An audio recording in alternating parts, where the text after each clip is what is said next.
streaming.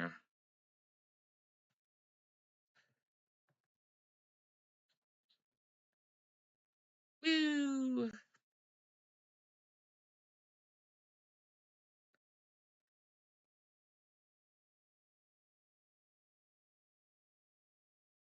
Okay.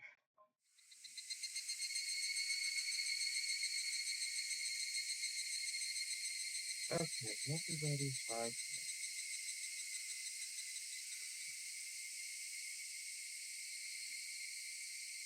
Okay, what is going on?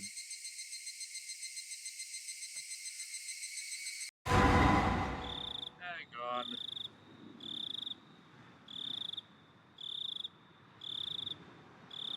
Exit. What is going on with my audio? Hang on. I have to leave the game because I was dumb.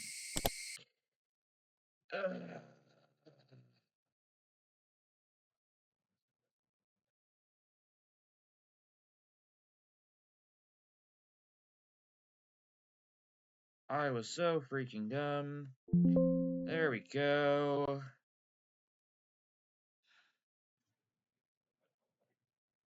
Okay. Hopefully that fixed the problem.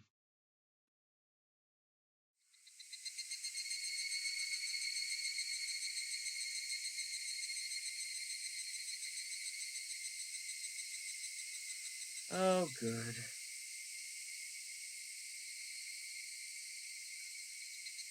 There we go. That fixed the audio problem. Awesome. Okay. Hopefully you can hear me, lone viewer, because I now have to let my socials know what's going on.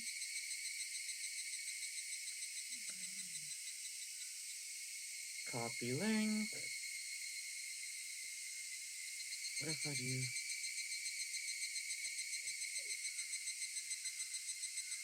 Yep. Share link.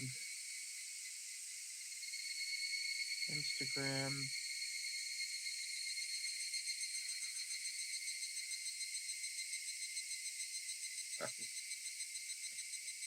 Okay, I do have to do the copy link thing.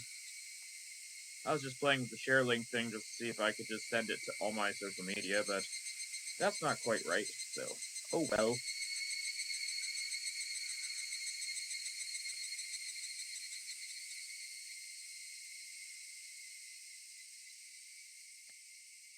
Yay.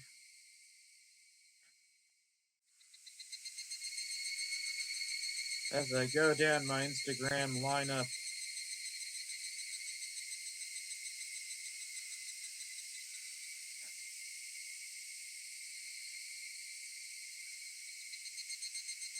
as I post today's live stream.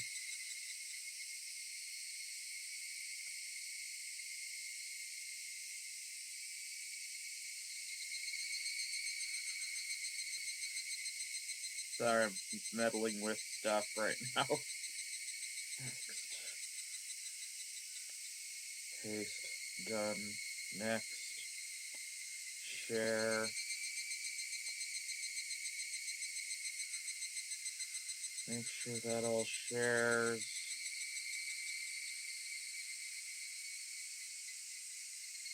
Awesome sauce.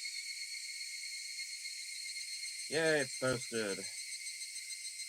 Threadsy?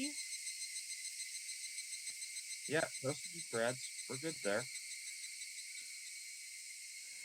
And we go to meta. Oh.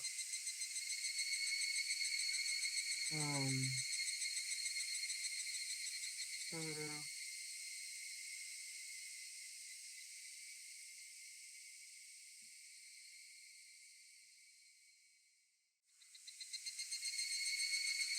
Paste and post. Cool skis. And that is that. Cool. Now flip my phone back to Twitch so I can view the chat. Hello, lone viewer. And so, we can now begin tonight's wonderful game. Hopefully you can hear me alright. Okay. Chapter 8, Chapter 9. Yep, here we go. Load. Because I get the funny feeling we're almost at the end of this part.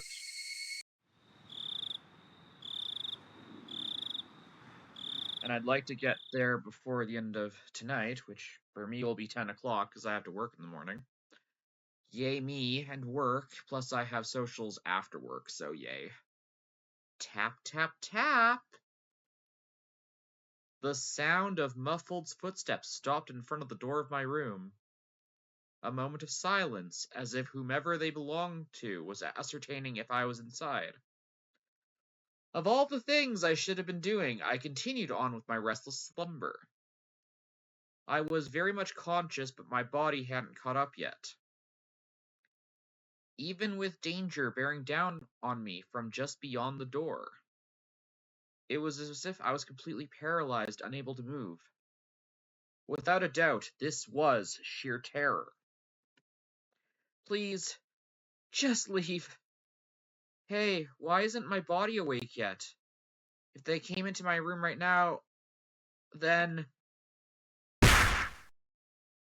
Oh shit. What's with the smack? What is with the smack?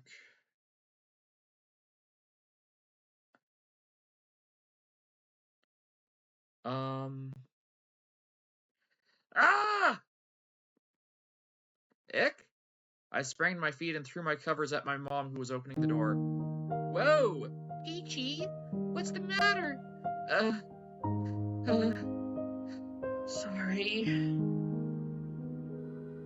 I was still half asleep. I thought it was still like 1 or 2 a.m. But the morning sun was already streaming through the gap between the curtains. It felt nothing like morning. Yesterday, I must have fallen asleep right after that.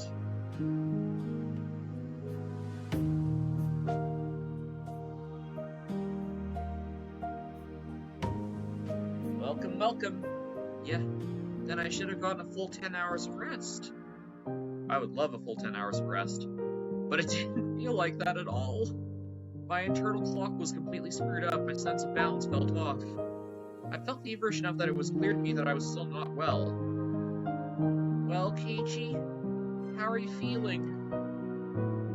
Can you make it to school? I was well enough to go, but I wasn't mentally prepared for it. I was still plagued with the terror from yesterday. If I had swallowed that needle, what would have happened?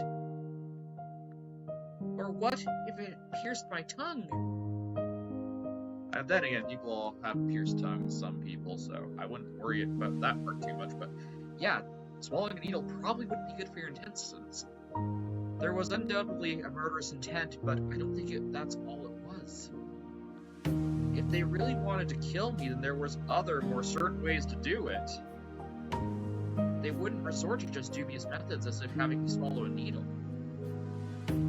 Meaning, I don't want to believe it, but going that far was just a threat? From Rena and Mion? Aren't you glad you didn't die? The next time we'll use a much more assured method. Jeez, yeah, like that.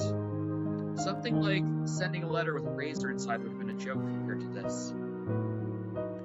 Did you make it to the hospital? Did you take your medicine? Yeah, kinda. Something about my mom's dubious gaze bothered me. She seemed more concerned about her son missing 2 days of school rather than him being sick. It was definitely mental fatigue. I wasn't really feeling physically ill. It'll be hard for you to get back on track once your daily routine is thrown off. Oh yeah, I've had that issue a number of times. Come on, get up. They say wellness is a state of mind. They say that, but is it really? I've heard that line many times before. I was given an award in elementary school for having perfect attendance, but it wasn't like I was healthier than everyone. Come on, wash your face. Breakfast is already ready. There isn't so much time before Rena comes and gets you. Mom's tone meant I couldn't argue about it, so I had to give up on skipping a second day. By the way, were you the one who got bean paste all over the living room wall, Ch1? You shouldn't do something like that. Your father was quite angry. I didn't feel particularly guilty for doing it, so I didn't have much of a reaction. Also, Mom didn't question me further about it. She headed back downstairs after she was certain I was getting up. What Mion said as she left yesterday, I hate it if you miss school tomorrow. Came back and dwelled in the back of my mind. What did she mean by that? I didn't even have to really think about it. She was saying, don't be absent. Taking that a bit further, it was the same as her saying I should just go about living my life as if nothing happened. If I showed any sign of acting unusual, it would probably result in them making their move. For example, maybe I shouldn't pay attention to someone like Uishi-san enticing me with something unusual. Meaning, if I didn't watch my mouth or did anything different from the norm, in effect, it would end up flagging myself as someone who was not wanted. And it seems that's something that the girls didn't intend to forgive. So, if I went along as normal, no harm would come to me. Was that how it was going to be? All that misery I experienced until yesterday would have almost creepily just faded away. It was an enticing deal. Just forget everything I've seen or heard these last few days. I'll be able to keep living like normal. There's no way such a selfish thing could... I swallowed hard.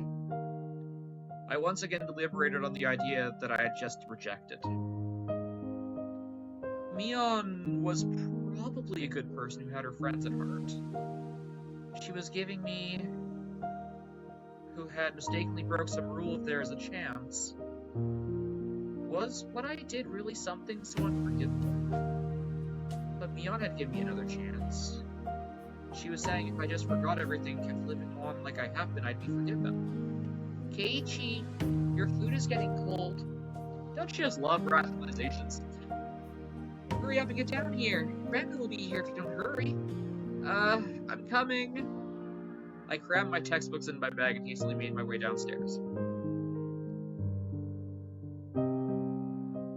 I picked up my somewhat bland breakfast. It seemed like I didn't have much time. It was already past when I usually met with Rena. Given yesterday's events, she'd probably be here in the next 5 minutes. I needed to be ready to head to school by then. I had to forget everything that had happened the past 2 days. Forget it and return to my normal life. For this is normal. I'll have to be where I normally meet with Rena. Today of all days, the rice was dry and hard to get down. Right on cue. I jumped at the sound and dropped my chopsticks. That chime signaled that Rena had arrived. Mom hurried me along. Come on, Rena-chan's already here. Hurry, hurry! My mom's merry smile and my gloomy face were polar opposites. Honestly, I was reluctant to see Rena, who was waiting there on the other side of the door. The Rena on the other side, was it the Rena I knew? I couldn't keep her waiting. I needed to do something as usual. Morning! Morning! Invigorating greeting filtered in across from the doorway. I came since Keiichi was a bit late. Will he be okay today? I wonder? The manner in which Rena was concerned was without a doubt the Rena I knew. But that was probably only because I reciprocated. Forget everything from yesterday, pretend that nothing had happened. Forget about the gruesome dismemberment. Forget about the mysterious deaths that had happened for the following years. Forget about the people falling to their deaths, the terminal illness, and suicide, and lynching, and the disappearances, and forget all of it. Forget it all. Forget that Rena and Neon were scary. Of course, forget it all. Forget about everyone. Forget about the mochi, too. Forget. Rena once again asked to make sure. Can you make it to school? Yeah, I'm fine. Great! Let's go, Ch1, sweetie. Rena showed me her usual bright smile. I couldn't find any hint of deceit in her expression. My nervousness dissipated, giving way to relief. Okay. The way the music cut out made me think there was something gonna happen there. But you see, Sadako-chan was so insistent she could do it. As we were walking, Rena talked about a lot of different stuff, more so than usual. Then... Sadako-chan, she's clumsy and she failed no matter how many times she tried. Oh, she was so cute! Everything Rena talked about was silly nonsense, so I replied ever so often, laughed from time to time with rather laid-back conversation. We passed by one of our neighbors and they called out to us. Oh my, Keiichi-chan and Rena-chan, aren't you two a bit late today? Mion-chan said she was going on ahead. Uh-oh, did Mi-chan look mad, I wonder? We need to hurry up, Keiichi-kun. As we smiled and parted ways with our neighbor, they turned back towards us, stuck out a tongue. Not expecting that, I couldn't help but crack a smile. Ah, Keiichi-kun smiled. Oh, well, what? Rena stopped and stared at me. I was just thinking that you still hadn't recovered from your cold since you seemed down this morning, Keiichi-kun. But now you seem fine. Fine! With a grin, she gently poked my cheek. It was a bright, sincere smile. Hey, Keiichi Barbara. How have you still dealt Rena after she showed you that smile like that?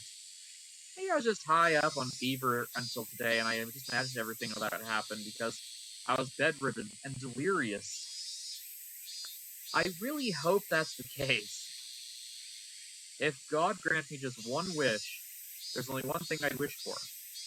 I want what happened the past few days, more specifically the night of the Watchman Nagashi, and then up until last night, I want all of it to never happen. I wonder how many times I wished for these past few days. As Rena kept on smiling like this, I think it might just become reality. So I wanted Rena to keep smiling. Keep on smiling. So, Keiichi-kun? Please don't do it. So, Keiichi-kun, those mochi yesterday, did you eat them all? Oh boy. Oh boy. That vain wish of mine instantly shattered. My heart began to palpitate. Palpitating. Palpitate? Yeah. The relaxing morning mood suddenly became frigid. Ooh. I just had a chill. Rena's smile was the same as usual. Her eyes were gentle as usual. Those mochi yesterday, did you eat them all? Of course, she wasn't asking the question at face value. In other words, Rena was asking, did you get the message? She was trying to convey that... Keiichi-kun? I was reluctant to give an answer. Rena stopped walking and stared deeply into my eyes. Don't hesitate, Keiichi Marabara. Rena was acting the same as always, wasn't she? I needed to respond in my usual way. Naturally, of course. But both my throat and mouth had gone dry, my lips were stuck together. Hurry and answer, Keiichi. Not much time's passed. I could still keep the conversation going naturally. I had to say something quickly. Did? Rena playfully mimicked what I just said when I finally squeaked out something. Rena's reaction was still normal. It seems like there wasn't a long pause as I thought. Somehow I finally squeaked out the rest. Delicious? However, my strained efforts nearly sullied nor brightened Rena's expression. For a moment I panicked, thinking I'd replied incorrectly. And after a few moments, Rena broke out in her usual soft smile and giggled with a joyful voice that seemed to echo through the morning air. Being strung along by that laugh, I couldn't help but laugh as well. I see. So did you eat all of them, I wonder? My timid smile froze again. Did you make it without swallowing the sewing needle? Was that what she was asking? If I had swallowed, then I wouldn't be here. No, I couldn't finish them all of them. There's still some left. I was scared out of my wits, but that's how I played it. Huh? What about the homework to see if you could tell which one Rena made? That homework. What's it due today? Yeah, it's due today. Ch1 will get angry. There's probably a penalty game ready for you. Ugh. We both laughed at each other again. The casual observer, it was just a typical morning. If I could let myself believe, then even I'd think it was just a normal morning routine, but I was certain I wasn't mistaken. There was something unimaginably buried beneath the facade of this giggling Rena. Lies! I recall that unexpected piercing voice that I could hardly believe came from Rena's mouth. The moment that image crossed my mind, I felt a cold sweat trickle down my back. Was it only that particular time that something evil had possessed Rena? No, that was wrong. That was still Rena. Oishi-san told me, didn't he? Actually, I looked into her before Ryuko-san moved away to Shinazawa. She was suspended from school. It seemed like she was going through her school building and broke all the windows. Rena had a disorder that normal people didn't. No matter how pleasantly she smiled, that fact could not be changed. I couldn't even imagine how she broke all those glasses throughout the school. One thing I knew, it wasn't something spur of the moment.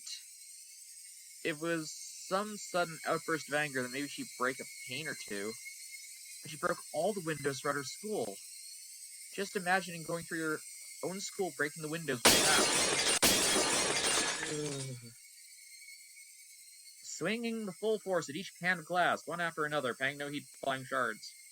Your classmates aghast, unable to move from a certain turn of events. I wonder where she could have found the most windows lined up in a row. Only the hallway. Yep.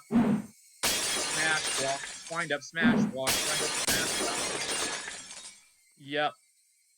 It was difficult for me to connect that horrifying image with the Rena smiling at me right now. But I had just imagined it. Impossible because it was unimaginable that naive way of thinking no longer worked. Jeez.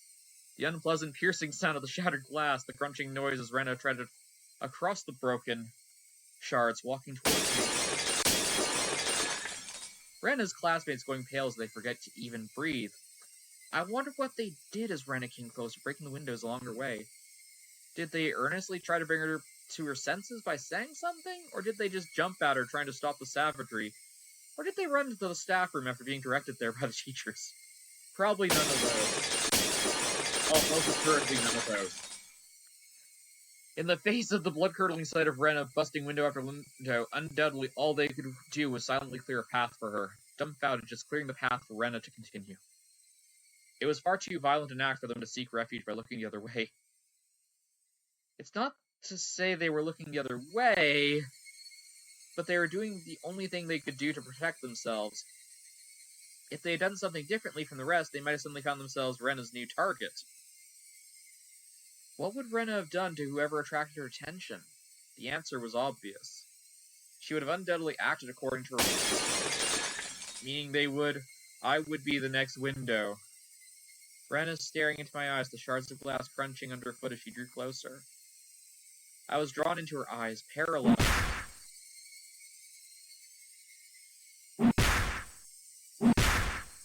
What is with the thwacking? Hey, love. How's it going? Then Rena struck me with the bat over and over again like I was one of those windows. I crouched down to the floor, desperately protecting my head. Rena didn't care whether it was my head or my back. So she hit me again and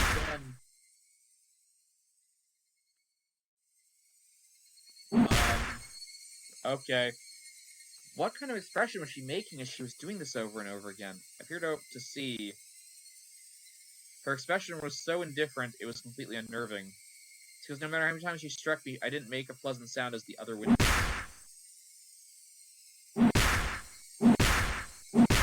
Literally every time I click it, that pause thing happens. She struck me continuously, over and over again. The sound Reno wanted didn't come out. Our classmates standing around didn't try to stop her. They wanted to be the next window. They didn't want to be the next window. Somebody save me! Turning a blind eye unless we're hanging out. But of course, everyone in the class scrambled to obtain the highest standardized test scores. They gained nothing from saving a cram tryhard like me.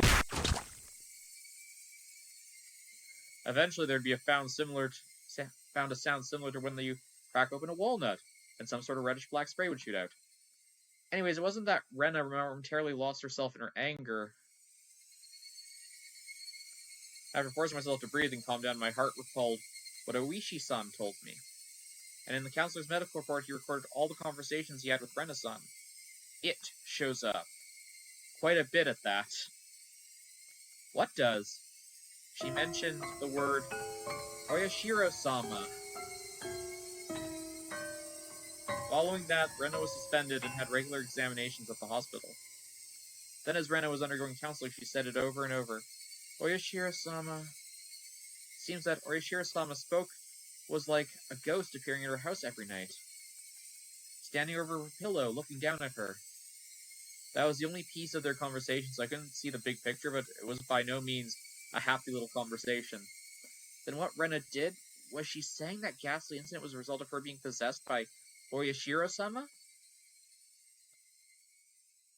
Up until now, I didn't want to believe in the Oyashiro-sama's curse. That's why I wanted to say the mysterious deaths every year happen because of some sort of conspiracy. Every time I talked to Oishi-san, I was more certain the deaths were the work of men, not some curse. Except, if people perpetrating the incident, my friends, were somehow deeply connected, if I refused to believe the curse was real, then I would have to believe those who acted the kindest to me were deeply involved in these incidents. Why? How? For what reason? Was Rena? Was everybody? It was much more painful, troublesome to accept that it was just Oyashiro's curse. In the aftermath, Rena had admitted to her doctor that it was because she was possessed by Oyashiro-sama. I felt a strange sense of relief with that, if that's how it was. There wasn't a second side to Rena, she did that because she was possessed by something strange like Oyashiro-sama. It wasn't Rena's fault. Oyashiro-sama was the one to blame. I knew. This was all backwards. Refusing to believe there was a curse, I wanted there to be a human perpetrator. Now that my close friends were under suspicion, I changed my beliefs at my own convenience, saying it was Oyashiro-sama's curse to blame. Which was the better choice, accepting that Oyashiro-sama's curse exists? Or that Rena and the rest of them were deeply involved in this string of mysterious deaths? I didn't want to think about it. If I didn't think about it, I'd be able to see it the same way as always. I wanted to believe that, but that was no longer possible. I had received their message. It was pathetic of me to try and bend the meaning to my own convenience. Regardless of my opponent being a human or curse, I won't let it kill me. As if I would just bend over and give in, for no good reason at all. Keiichi-kun? You've been making a really weird face. Why, I wonder? Inhaling sharply. Upon hearing Rena's voice, I came. Before I realized we were already at the entrance. Shaking my head a few times exercised all those terrifying thoughts. No matter how I looked at it, there's no way Rena could have done such terrible things. It was like I was trying to placate myself.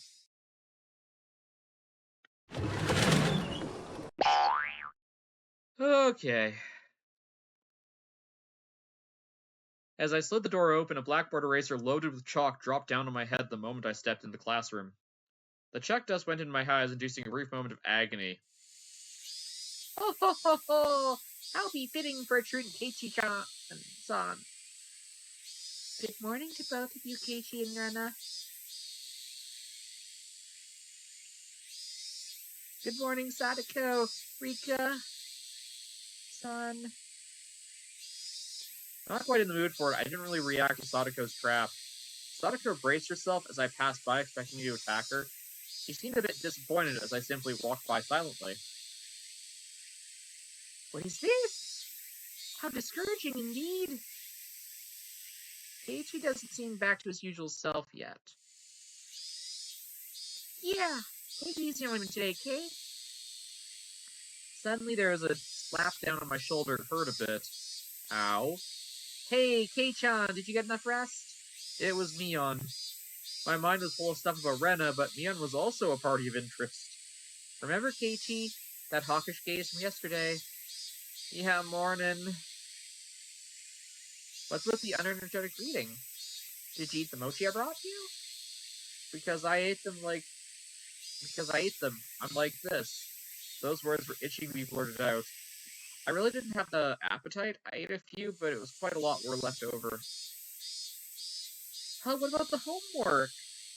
Did you have an answer for which one's Rena's? I can't believe you forget your homework, Keiichi-kun. Sheesh. Then we can't help it. Time for your penalty. Flashing a lurid smile, Mion returned to her seat. There's nothing from our exchanges that would cause our classmates to suspect that something was amiss. But of course, anyone listening to your conversations after this morning wouldn't see anything suspicious. This is why it was so frightening. They acted in that way that, regardless of whatever happened to Keiichi Mabara, no one would ever suspect them. That fact had terrified me. Soon the teacher came. After he asked how I felt, I took attendance. Oh, yay, scene transition. Hello, other viewers. Welcome to our Higarashi stream.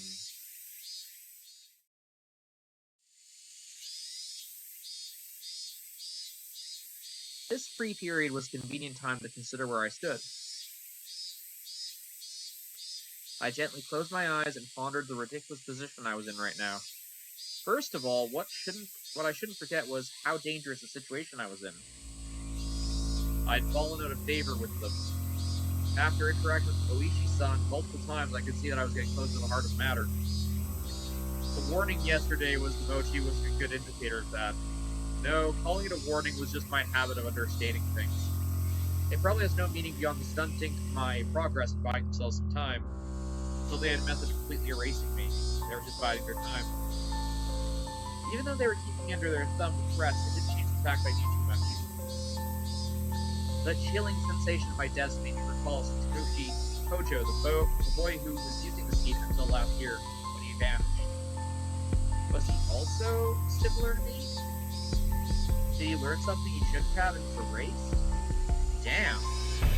I wouldn't let them get rid of me so easily. Never! But were they really trying to kill me? I've had these contradictory feelings for a while now, even though I suspected them, felt like I had to cover for them. All their suspicious behavior and warnings like this seemed like an elaborate hoax. No, that's just what I wanted to believe. Doubting my friends? Covering for them? My life was in danger. Or was it? Actually, I was debating the wrong point. Given my current situation, those points were something that should have been deliberated on a long time ago. Rena and the rest of them, were they actually aiming to kill me? The little voices inside of me, being tormented these unresolved trains of thought. Little voices, you say? Are you an idiot, Keiichi Marabara? The answer should be obvious. But maybe the sewing needle might have just been an accident, right? How could you screw up and drop a sewing needle in a piece of mochi? The benefit of the doubt can only go so far. Both Rena and Mion have acted and behaved suspiciously. Maybe it was all some sort of misunderstanding? What kind of misunderstanding? It wasn't just suspicious, it was outright ludicrous, right? Rena just corrected me for lying, and Mion only asked me what I had for lunch. Rena was standing outside your door eavesdropping for a good hour, you know. She was probably waiting for my phone call to end. for a whole hour outside your room, and it's normal to go home afterwards without saying anything? ... You heard from Uishi-san, didn't you? About what Rena did at her former school. But at the hospital, she said it was Oishiro-sama's fault. She... Cut it out, Keiichi Marubara. You don't realize they're Cut it out, Keiichi Marubara. Don't you realize they're out to kill you? I never really uttered those words out loud. Hearing myself say that so directly left me dumbfounded for a few moments. Afterwards, I had to look around to check to see if anyone had heard it. My little soliloquy cut a little too close to the truth. Even though I could feel the murderous intent from Rena and the others, part of me was somewhat still trying to deny it. This late in the game, such hesitation could be fatal. I knew that. But I was just your average student, a man living his normal, ordinary life. Do you think I could suddenly believe that my friends who I'd been happily laughing together with up until last Sunday now intended to kill me, right? You're too soft, Keiichi. This time I remember my own voice deep down, so only I could hear it. There's one thing I now understood. I was too soft. I didn't completely understand how dangerous Ren and the rest of them were. No, I was trying to understand. I was too soft for not listening to Oishi when he was earnestly showing me the heart of the matter. I didn't listen because I was too busy pretending to be dejected. I didn't comprehend it. I was just running away. I didn't comprehend it, so nobody had any notion to try and kill me, and to get rid of such naive thoughts. As I made that resolution, I heard the bell signaling the end of class. So soon, the day was already over. I don't recall eating lunch or doing anything in class. My friends were putting their desks together preparing for club activities. Long, long ago, I would have probably happily jumped in that circle. My, Keiichi-san! How rude of you to even think about leaving. The way Sadako spoke was so typical and familiar it almost physically hurt. Keiichi-kun, is today not a good day? I wonder? Are we gonna win big together? How? Seeing Rena's expression, which she said was really looking forward to today, was hard to take. Hey Keiichi, maybe Oishi-san is some enormous jerk trying to separate me from the others by lying to me. Slap. Trying to expunge such weak-minded thinking, I slapped myself in the face. Keiichi-kun? Yeah, was Rena really trying to kill me? I wish someone would tell me it was just a hoax. I didn't care if it actually was one or not, I just wanted someone to say something. Yeah, another weak little thought. How did I ever feel this naive? Are you alright? Does your head hurt? Apparently that was how my inner dilemma appeared to Rena. You're pale. Can you make it by yourself? Maybe I should have come to you. I wonder. No, it's okay. Sorry. I can get home by myself. Just have the meeting without me. On hearing I was going to participate in the club activities, Mion pouted down happily. Since Ch1 was so bent on revenge match, we were going to have even play that deduction game before too. Keiichi doesn't have a burning desire for a rematch? How pathetic. I wouldn't fall for such a dumb taunt. Without even a real retort, I just grabbed my bag and was about to get up to leave. Someone's hand perched itself gently on my head. Keiichi doesn't seem to be well. How very unfortunate. It was Rika-chan. She was stretched up as far as she could, doing her best to pat my head with her petite hand. Not so nice, which made things even harder. Sorry, everybody. See ya. That was all I said before I quickly left the classroom. I said something because I was leaving, but I couldn't make it out. I managed to make it all the way to the entrance of that state of mind. Took out my shoes, put them on, and went forward. Forward. Harden that heart, Keiichi Marubara. They were, for some infallible reason, trying to kill me. There was plotting something dubious, watching every move, but I couldn't hate them. Because weren't they my friends? Part of me lamented my naivety, another part lamented the fact that I'd lost something important by lamenting over it in the first place. It felt like my consciousness was being ripped out of my body. If this was Oishiro's curse, what Oishiro-sama's curse was like, then it was just too harsh. Hey, Oishiro-sama, I was wrong for not believing your curse. But I believe in it now. Completely. Your curse does exist. So seriously, give me a break, I beg you, come on.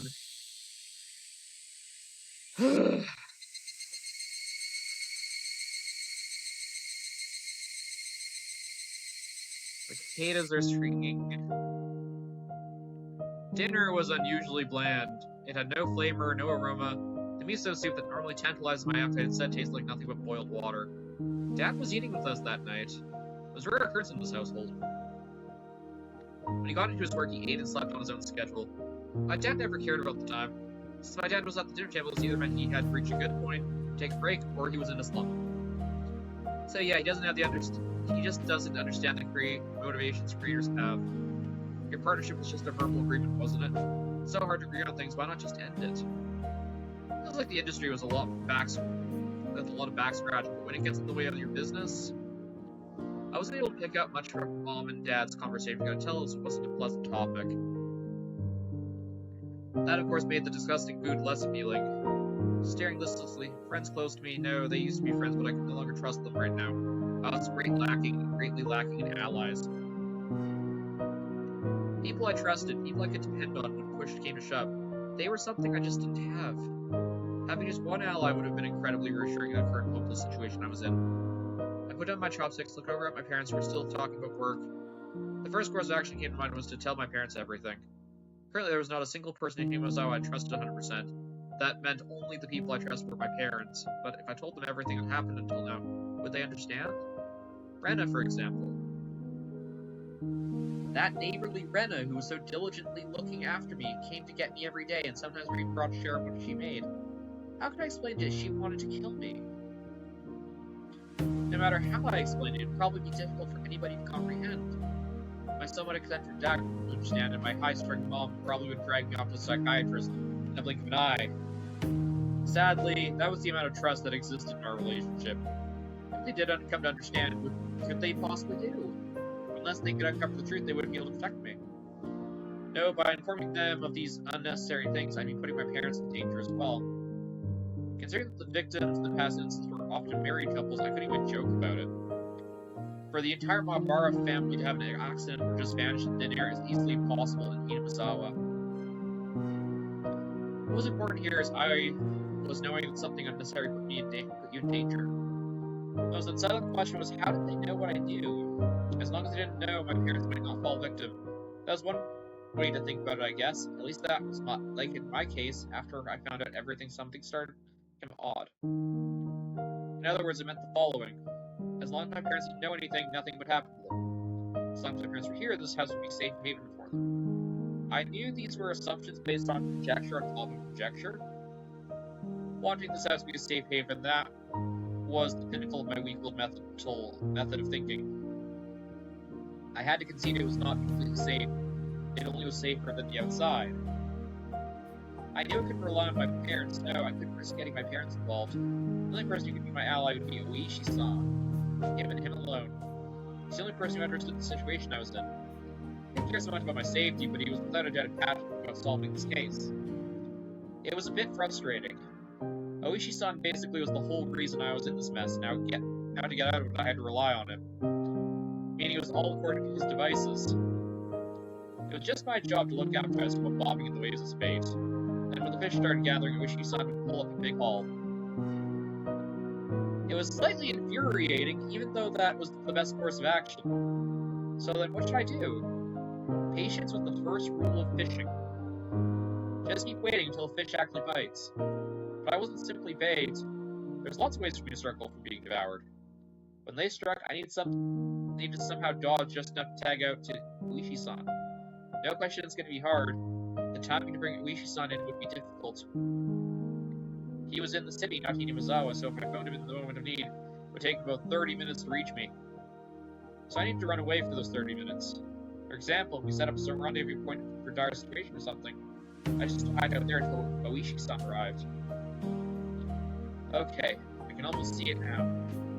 I was being chased around in the dark by the boogeyman, but now I knew which way to go. I would never have imagined that would be so reassuring.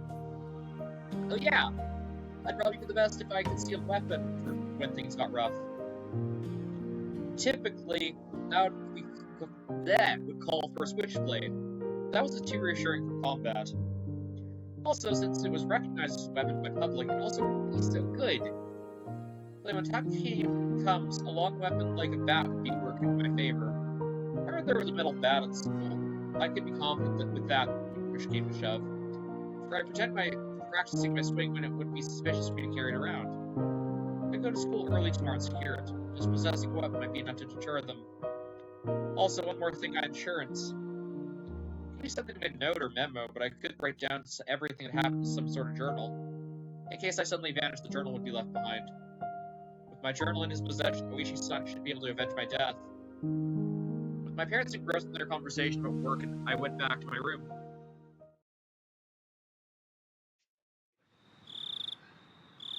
I tore out a piece of paper from the notebook I made my way to my desk. Last time I wrote my journal was for summer homework in elementary school. In the off chance something bad happened, the police could use my diary as a lead, so I should only write down the facts. How should I start?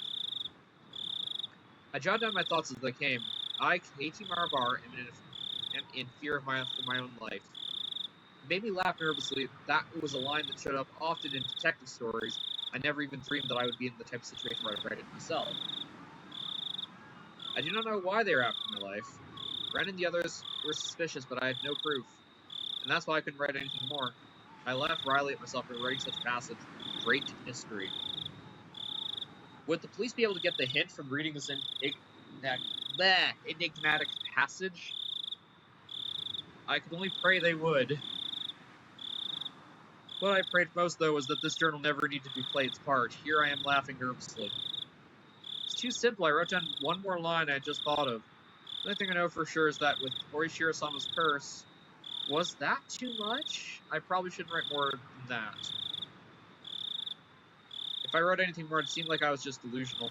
In order to appear to the reader, the person who written this was of sound mind, I chose not to write anything else at that point. I just need to add more as I learn more about the truth. I folded the paper and thought about the place to hide it. By hiding somewhere obvious, there'd be less chance that they would uncover it instead. On the other hand, if it was too obscure of the location, there'd be a risk of nobody finding it at all. My kitty's right beside me. She's being playfully attacked. In the end, I decided to take the clock off my wall and stick my folded note in the back of it with a scotch tape. After that, I put the clock back in its normal position. Yeah, it didn't look like anything was hidden behind it. Now I need to set it up just in such a way if anything happened to me, my parents could find it. I looked at it from countless angles until I was satisfied and made my way back downstairs. My parents were still talking about work. It didn't look like things were going to end anytime soon, so I cut in. Sorry to interrupt. That's nothing I want to talk to you about. I never started a conversation like that before, so my parents were both startled, but they stopped talking and turned to me. What is it, Keiichi? I have a favor to ask you. Please listen. Just in case, yeah? If it's nothing urgent, you can do this later. Right now, Mommy and Daddy have something urgent they're talking about. I didn't think their talk was more urgent than mine, but in any case, I stated my request. Just in case, okay? If I die, both my parents went wide as saucers. If I die, I want you to put the clock on my wall in my coffin. If they did that, they'd probably find it. My memoir. Both my parents remained wide-eyed, not moving an inch. I couldn't blame them. I made that clock in shop class, and I really liked it. So please. What's the matter, Keiichi? Did something happen? Mom was finally asking me the question with a questioning gaze. Of course this was normal response for someone suddenly talk about a subject like this. I feel bad about making them worry right now. I just wanted them to think of the clock in my room. The awkward mood leaving the room in silence, I decided to go back to my room. I wanted to get to school early tomorrow, so I'm going to bed. Good night. Saying only that, I left the living room. I need to get to school early to secure that bat. I should make today the last day I went to school with Brenna. As I climbed the stairs, I heard my mom calling my name, but I pretended not to hear her. This is something I could talk to you about with my parents.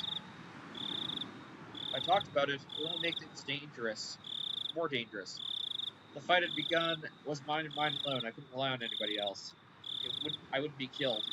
Not when I still knew nothing.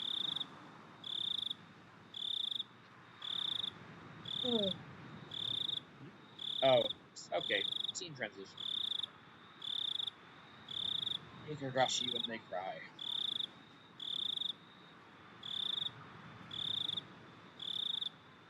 You have a new tip. Not feeling so hot.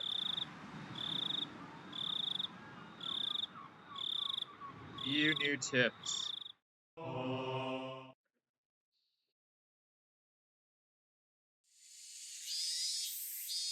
Keiichi-kun's been feeling down lately. Maybe he's in a bad mood? I wonder. Maybe he's on his period. Me-chan, that's gross. Thanks, Padme. What do you think? Don't know.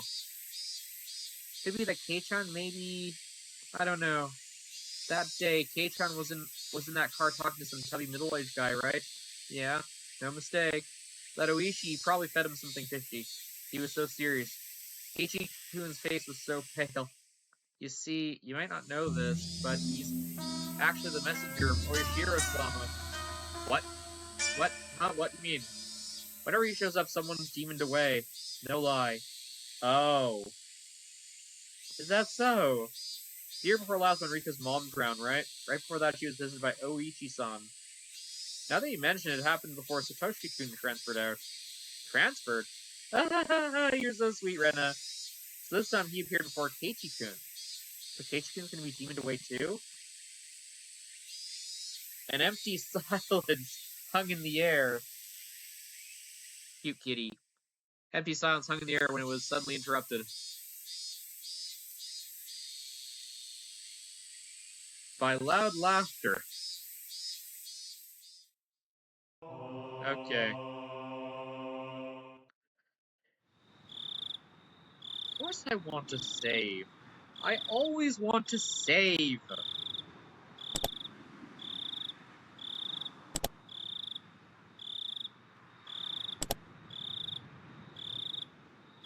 Actually, I'll be right back, guys. I'm gonna go grab a glass of water. I'll be right back.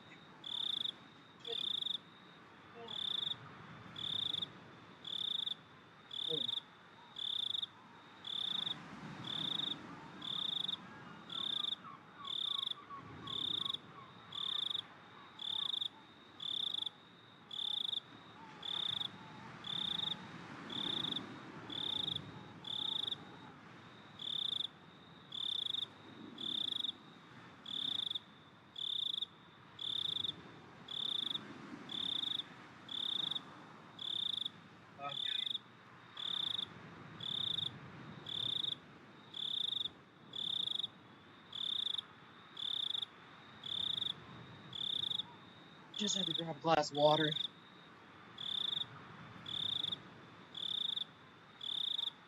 Okay.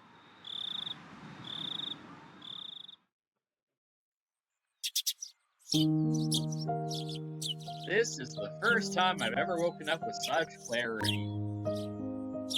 It was hardly 9 a.m., just before my alarm would go off. I was amazed at the position of my internal clock. I'd made preparations for the next day of school before I went to bed. I changed quickly and descended down to the third lower floor. It appeared that my mom was still asleep. Either breakfast or lunch was ready. Yesterday, I just unilaterally declared that I would be leaving early today, so it couldn't be helped. I slathered jam in my bread and topped it with instant cocoa. Just as I was finishing up breakfast, Mom rose groggily from her slumber. Hi, Keiichi, you're up early. Is there some sort of school event? Not really. Answering bluntly, I picked up my bag and stood up, stuffing 2 slices of bread down my throat. You're leaving already? What about lunch? Don't wait a bit, I can't make it. If I wait for her to make my lunch, then it'd end up being the same time as usual. If I did that, it'd raise my chances of running to Rena or Leon on the way. Yes, from today onward, I'm gonna go to school alone. I'll be fine for today. Then what will you do for lunch? I'll slip out and buy some bread or something at the store. So then here's some lunch money. Be sure to bring me back the receipt. I took the 1,000 yen bill from Mom and slipped it into my pocket. It's pretty early. Is Rena up this early as well? No, just me. Did you tell Rena that you're leaving early? I had no reason to tell her every little detail now, do I? Finding it difficult to answer the onslaught of questions, I made an annoyed face. Tell Rena I went ahead when she comes. Hey, Keiichi, wait! It's not that I didn't trust my parents, I just couldn't rely on them.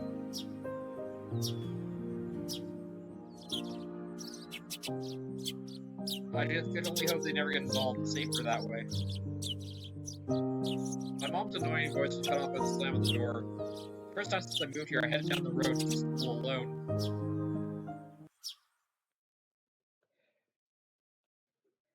Again, the music cuts. Up until now, I'd always walked the same path at the same time each day, so I'd always met the same people at the same places. But today was different. I didn't meet the people I normally would. Nobody was at the places where I would have been normally met them. But of course, Reno wasn't in the spot where I usually met, and there wasn't anyone at the spot where he usually met up with me on.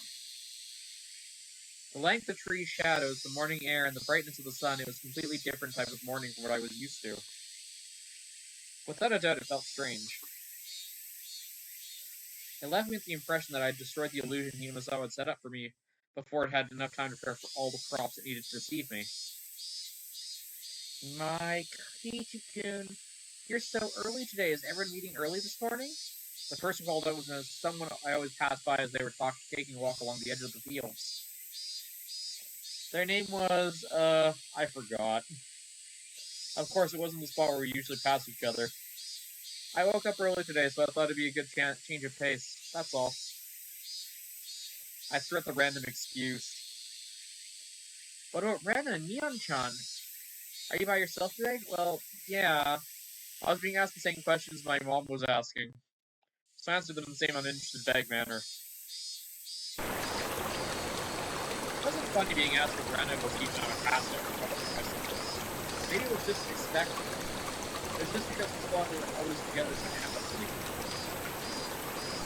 even if I felt like I'd left my guard down, it would still be suffocating. Don't think about that anymore. We spent all day yesterday thinking of how dangerous it was to stop, didn't you?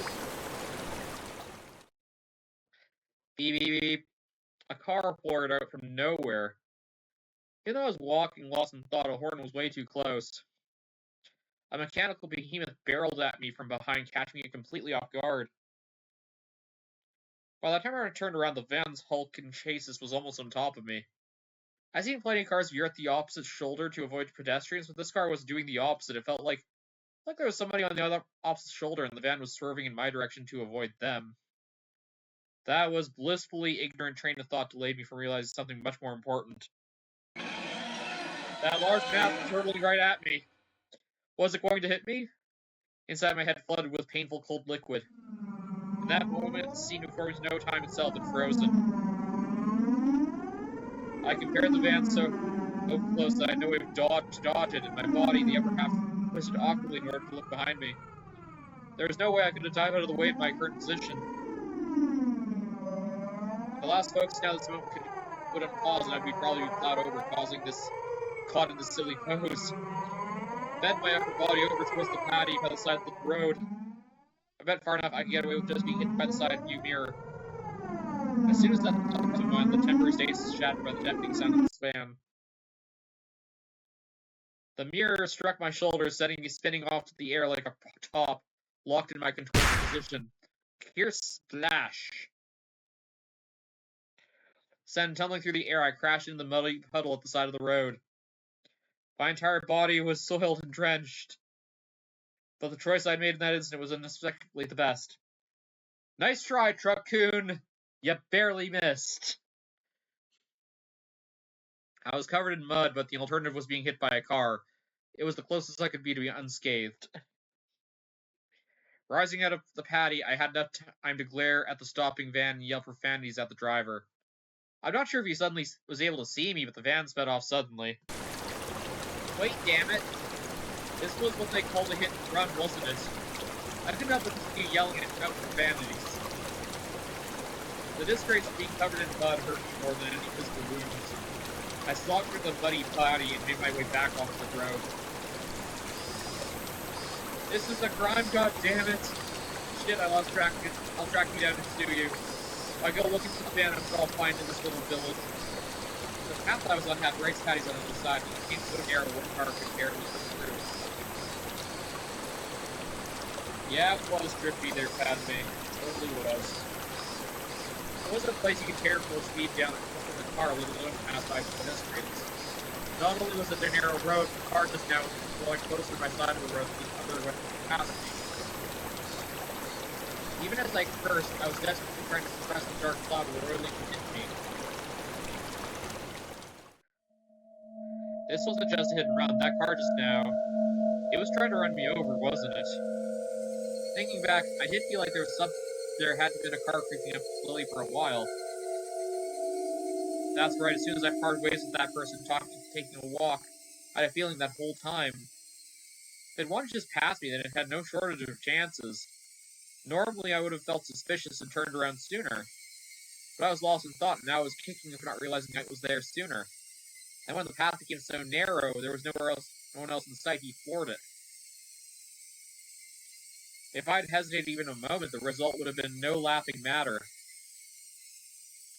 As the adrenaline rush from the nearly being run over subsided and realization of how terrifying the preceding events were sunk in, there was no doubt about it, the van was intentionally trying to hit me.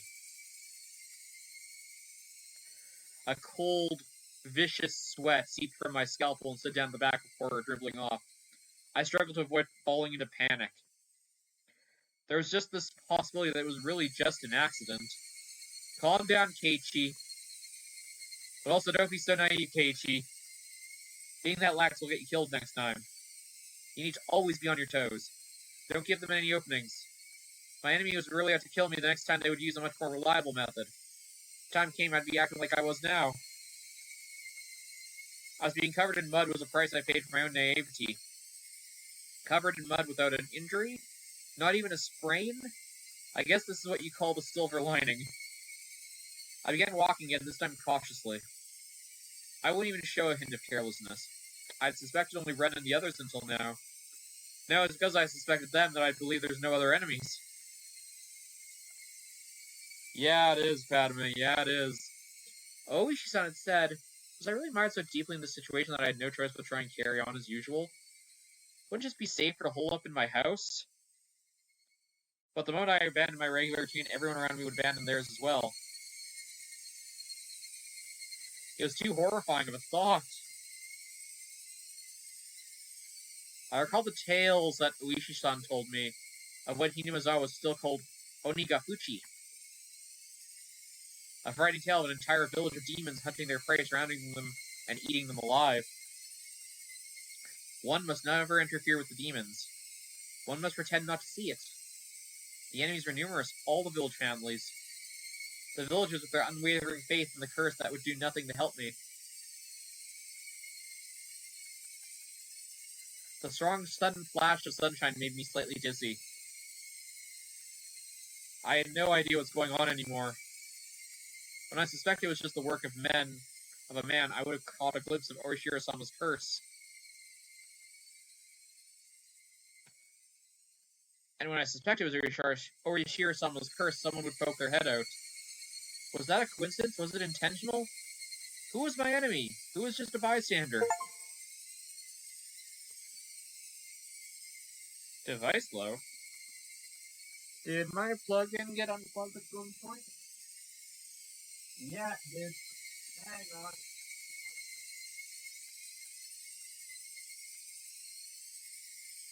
There you go. I had forgotten to plug in my laptop. Okay. No, what I really wanted to know was, how did I end up in the proverbial bullseye painted on my back? Eventually an answer formed I could understand when it will appear. I don't care when that will happen, because until now I cannot die. That alone fuels my resolve to fight and keep me alive. Yay, gene transfer. But yeah, it's terrifying when you almost get hit by someone on the road. I remember seeing the metal bat in the gym and storage shed, but there was a padlock on the door barring my entryway. At the very least, I wanted to get my hands on it before everyone else arrived at school. Hi, Gracie. I circled around school grounds impatiently. All I could find were things like pieces of lumber, nothing I could bring in the classroom easily. Then I had an epiphany. Should I search inside the classroom? If there's something in the classroom to begin with, then there shouldn't be a problem. I could tell everyone's indoor shoes were still in their lockers. Good thing I came here early, nobody else was here yet. I wondered, what could I find in the classroom? I didn't think I'd find anything especially effective weapon like a bat. Oh crap. Well, I may as well hit the save.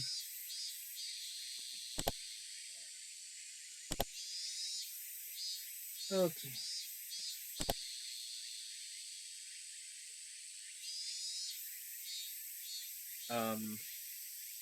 Couldn't be helped at this point. Until the gym storage shed was open, I needed to find a substitute. A lingering hint of naivety whispered that there was no way I'd be attacked at school, but such a soft idea would no longer protect me. To think they were slowly making their way into the parts of my life I had once thought impenetrable. In the worst case, my own house would not be safe anymore. That was an incredibly frightening thought.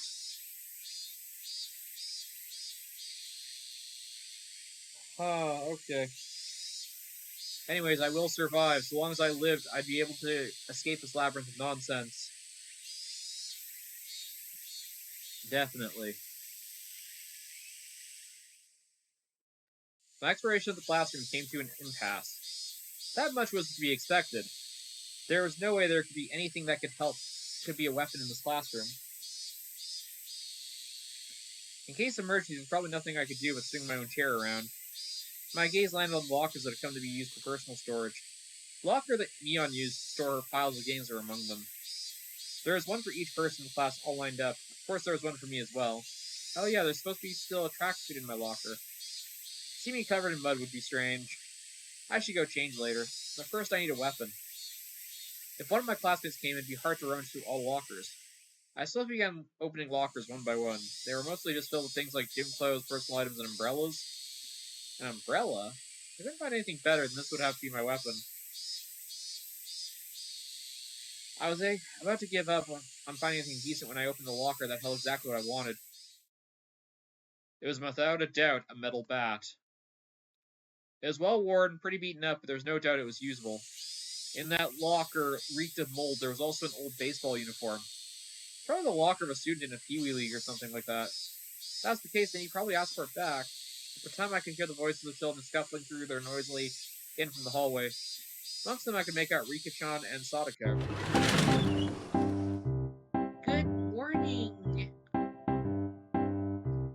My, you're quite early this morning, Keiichi-san. I nonchalantly hit the bat I was holding behind my back. What is with your outfit? You're covered in mud. Yeah, I had a little incident. I was going to change now, so cut me some slack. That said, I'm going to take my clothes off, and Sadako began to blush as I expected her to. Changing in front of a lady?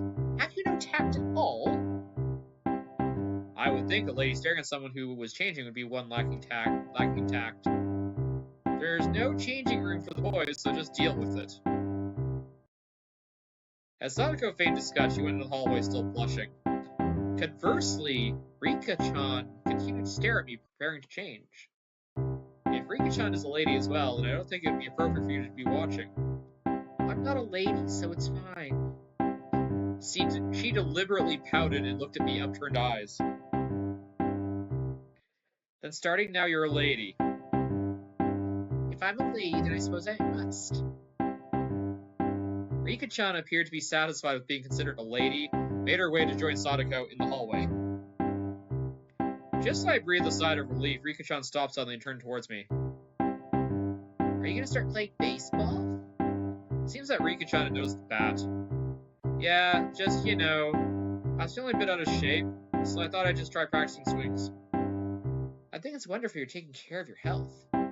She was talking like an old lady despite her appearance. After saying that, Rika-chan started to leave again, but stopped to look back at me once more. Please don't lose that bat. This is a different song than normal. She seems to already knew I took it out of someone's locker. There was no name on the locker door. I didn't know whose bat it was, but it would be probably borrowing it until they complained. It wouldn't be long before just until the gym storage shed was opened. After quickly changing into tracksuit, I checked the time. Still plenty of time before class began, so I came in early. I took the bat in one hand and went out to the schoolyard. This was, of course, to practice my swing. I need to make it known I'd always have a bat on me so I could practice my swing. At some point, the sunlight did become more stronger. Disregarding my classmates as they walked into school, I took my position in the shadow of the school building. I wasn't the academic type, so I wasn't much of an athletic type either.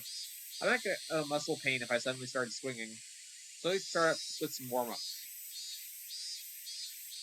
I doubt anyone would think I was doing something out of the ordinary, which was exact opposite of my actual mental state. I gripped the bat and swung lightly. The bat was by no means light. The weight would make a reliable weapon when I needed it to be. Of course, I could only pray that the moment I needed to use this weapon would never come. Just carrying around should deter attacks against me. At least that's what I hoped. Hope away, Ch1. Oh look, he has an audience. Huh? Ch1, what are you doing? Being bombarded by such hysterical voices, I jumped. Whoa, Ch1, are you on the baseball team? Baseball team? It was Brenna and Mion. I'm surprised to hear you went off ahead. What are you doing, Ch1? Can't you tell by looking? I'm practicing my swing for the championship. You can say it's part of my diet if you want. Diet? Ch1, are you really that fat? Bet you didn't know I actually have a beer belly. It's plump and jiggly. Plump and jiggly? Brenna, you don't have to imagine something weird like that. To disrupt Brenna from imagining something that vulgar, I ruffled her hair messily. Well then, I hope you make it to regionals at least. This old man will cheer you on. Regionally speaking, it seems that Oshima High is pretty strong. They say their South Park, Kamade-kun is amazing. Good luck. Seems they made me out to be some kind of local prodigy, but oh well. Well, if I really did make it to the championship, it would be a cinch. After all, I'd be pitcher and catcher. I'd pitch the ball, then run past the ball, and just through and change over to being the catcher in the burst of speed, incredibly explosive speed. I laughed dryly at the ludicrous image. Came back to my senses, I smashed the bat against the ground. Damn it. What am I laughing at? Gee, that sounds familiar if you have ever watched my first live stream of this game. I pounded the ground over and over. With each impact, the reverberation traveled through the bat and stung my hands. If they make me smile like that, I'll don't let anyone close to me. Don't trust anyone, no matter how many times I tell myself that. They make me smile like that, I already knew quite well there were demons dwelling in my smiling friends, but I couldn't believe it. Did that kind of split personality really exist? Like how Rena confessed to the doctor, were they simply being possessed by Oyashiro-sama? In other words, did a supernatural being like Oyashiro-sama really exist and was possessing everyone to try and kill me? Yeah, that would be wonderful. If only everyone were actually my friends all along and everything was all just Oyashiro-sama's fault. You damn fool, Keiichimabara, come on now! I yelled out and drew out the power from the pit of my stomach and raised the bat violently to the air. Stop being so soft! As I screamed out my might, I beat the metal bat into the ground over and over. With every impact, my weakness was being beaten down. Smash. Forget. Smash. Don't be soft. Smash. Know your enemy. Smash. Like hell, I'd let them kill me. My shoulders heaved up and down from my ragged breathing, but I heard the first bell just as I calmed down. Okay, Chi. Oh boy.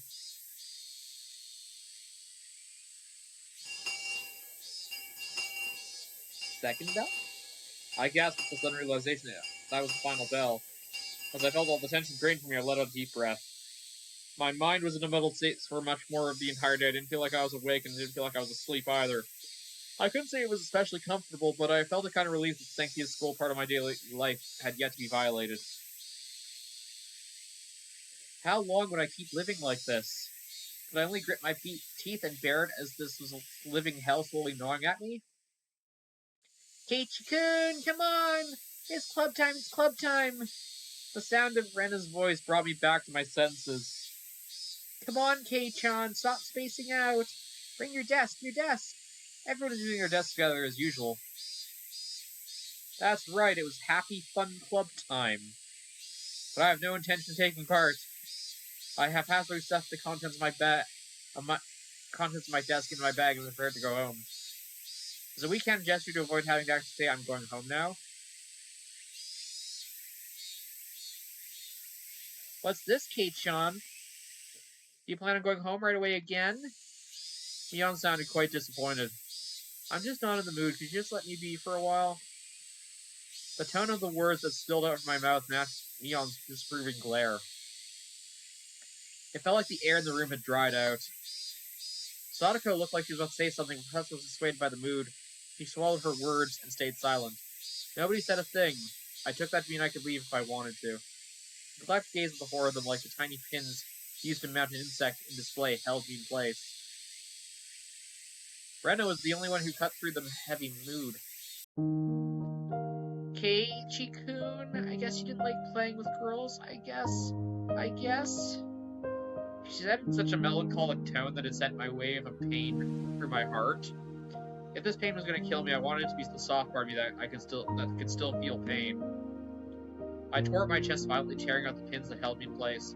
That's not it at all. I only be hurting myself by saying anything more, so I swallowed my words. I turned away and exited the classroom. They didn't speak a word to me as I left.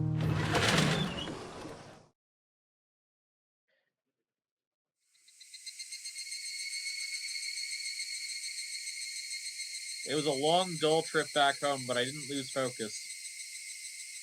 I firmly squeezed the grip of my bat, which was already soggy from sweat. Realizing that, I wiped it down with my sleeve. If something were to happen, it wouldn't be slippery. Since this morning, I've become especially sensitive to the presence of cars. Even while my ears pricked up and sought out threatening sounds and presences that could be closing in. And that was why I could hear it. Without a doubt, there were footsteps. Those footsteps matched perfectly fine for a while now. What I could sense, it was just one person. But I have no intention of being careless. Did they intend to follow me back like that car this morning? Until we were in a good location to assault me? That was a good idea to keep walking like this. I stopped walking and looked back. The wood path crowds with trees responded with silence as if there was nobody there to begin with. But I wouldn't be fooled. I was certain there were footsteps following me. Just as I stopped, the footsteps stopped as well. Meaning the person following me wanted to keep their distance. That was, without question, proof I was their target. I held my breath for that presence to panic and start moving again. The trees rustled with the sound of the wind. The Higarashi also joined in the dissonant chorus, trying to throw my focus into disarray. Had 5 minutes passed? Or had I been like this the whole 30 minutes? It was so hard to breathe I might have suffocated. It seemed like the first one to panic. Without a doubt, he was lurking in the shades like that tree with the bated breath. And I'd make the first move. I fixed my grip on my bat. I raised it up to my shoulder to swing at any time. Hey! I know you're there! With all my might, I screamed at whoever was hiding in the shades of the trees. The presence of the shade didn't budge. Until the moment I found them, they had no intention of revealing themselves. I know already! I know you're there! I screamed out angrily, but they didn't move at all. And I'll go over there myself. With all due vigilance, I approached step by step. Stepping the tree's shadow, I saw a human figure there. That figure was curled up like a small animal. Rena! When she realized I found her, her expression softened. She seemed apologetic, but wasn't going to speak a word. Did you have some business with me? I wouldn't accept that silence and screamed this question at her. Not really, it's just, Rena was in a panic, welling in her eyes. It was obvious she'd been following me. What about the club? Since you're not, I'm not. That shouldn't matter. Don't mind me, just play. But I was worried about you. Thinking about how I've been acting and so on, it wasn't hard to imagine that my behavior could have been perceived as strange. So Rena was concerned at a quick glance that's how it would seem. I wasn't going to let my guard down that easily. Even if that really was the case, she still wouldn't have to do something like try to tail me. She should have just called out to me and I was leaving and gone right out of... She should have called out to me when I was leaving and gone out right with me, but Rena didn't do that. She kept her distance from me and matched my walking speed. On top of that, she matched the sound of her footsteps deviously to try to hide her presence from me. Then after she realized I noticed her there, she held her breath as if she was trying to hide from me. She wore a timid expression that would force one to take pity on her. Without a doubt she was. Stop following me. Oh. Still glaring at Ren, I continued to walk onward. After I walked for a bit, she ignored my command and began walking again, so I yelled at her more. I told you not to follow me. Eek, but my house is in the same direction. Then walk ahead of me. I'll start walking when I can't see anymore. I moved out of the way and waved my bat violently to urge her forward. I like to go home together with you. That agitated me to no end. I knew it was a lie. If you wanted to go home together, then you should have just called out to me. Now you're just blurting out random lies. I'm just sorry. I'm sorry. It seemed that the seething anger within me was written all over my face. Even without me saying anything, Rena had understood what I was feeling inside. To get it, then go. I swung the bat, urging her again to walk. Rena looked back and forth between me and the bat and started walking instantly, then stopped again. Go on then, hurry, I'm going. So please stop with the bat. It's scary. Rena guarded herself while pointing at me and hold the bat. She may not realize I wasn't planning on using the bat for baseball. I lowered the bat but still guardedly opened the way for her. Go. There's no problem now, is there? There was nothing else she could protest. She passed me timidly, as not to set me off. As I watched her pass, she suddenly completely stopped. Hey, don't stop.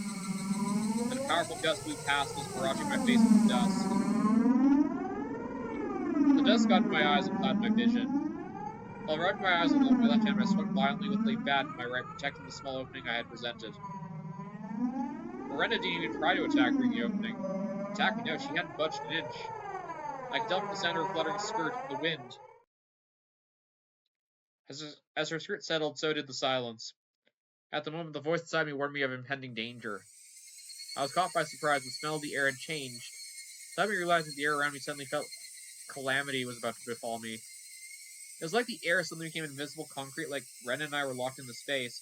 Brenda didn't move an inch. Also, unable to move, I stared at her back.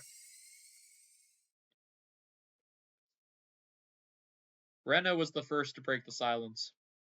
Instantly, she altered her stance. I felt like I just witnessed her shift from Rena into that other person who looked like Rena. But the voice was one I knew well, which filled me with a kind of bewildering pity. Carelessly, I felt relief upon hearing that pitiful voice.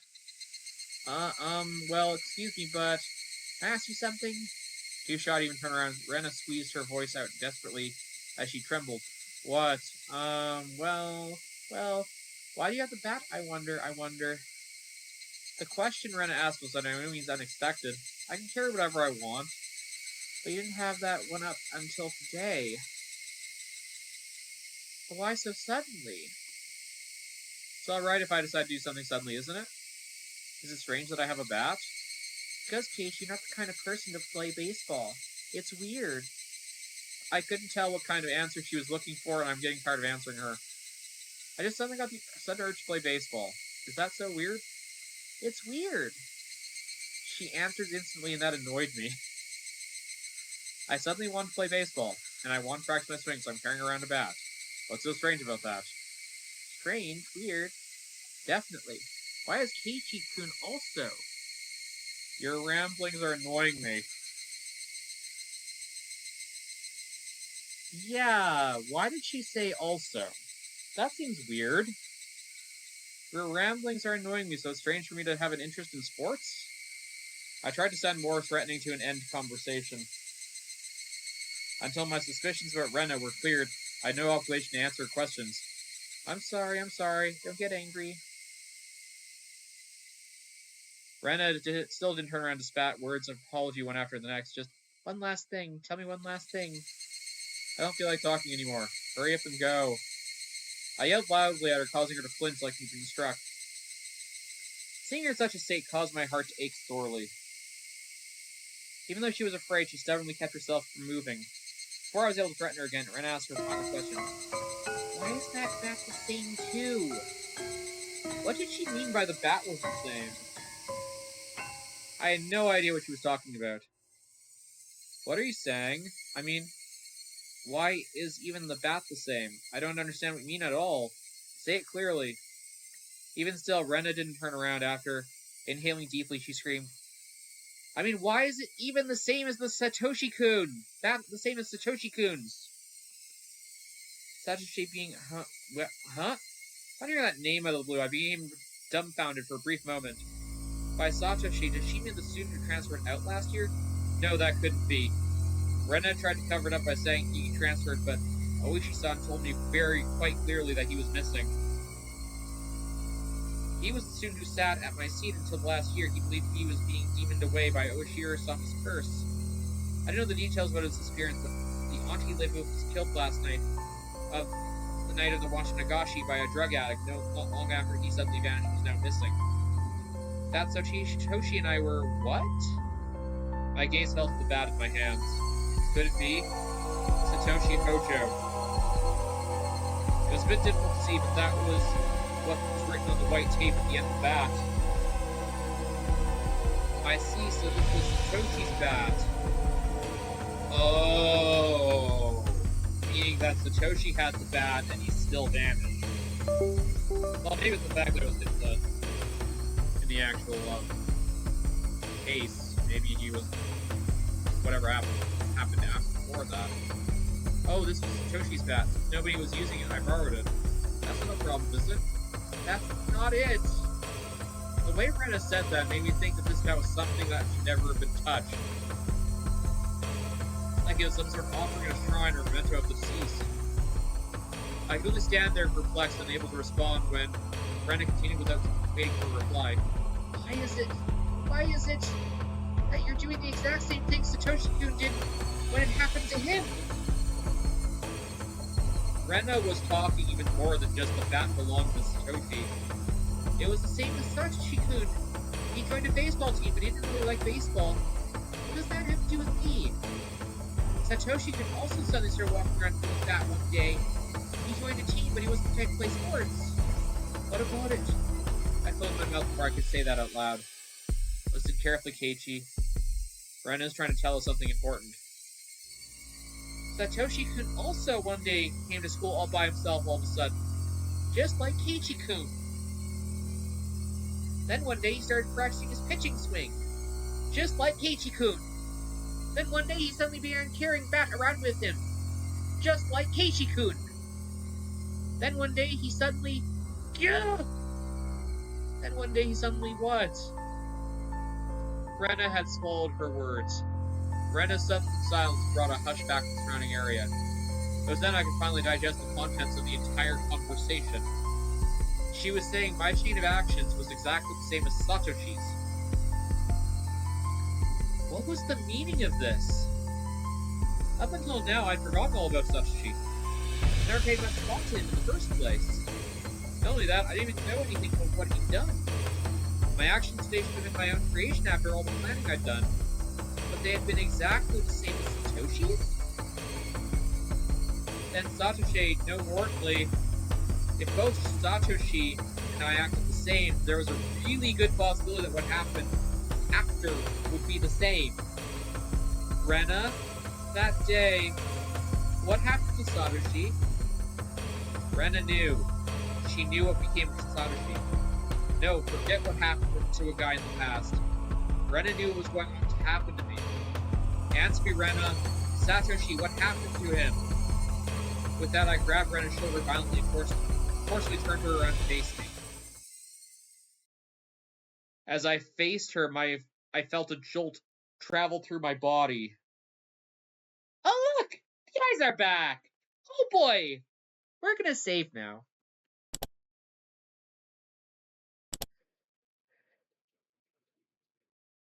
Dave.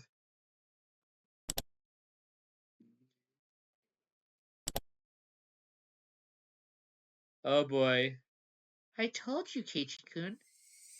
It was that person that I didn't know. At least it definitely wasn't Ren or you guys been talking to up to this point. The voice just now just didn't have a trace of trembling or emotion that it had before.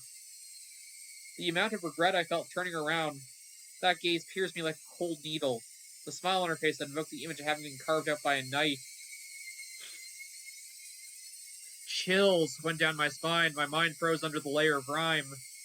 Both of Rena's eyes pierced through mine, leaving unable to look away.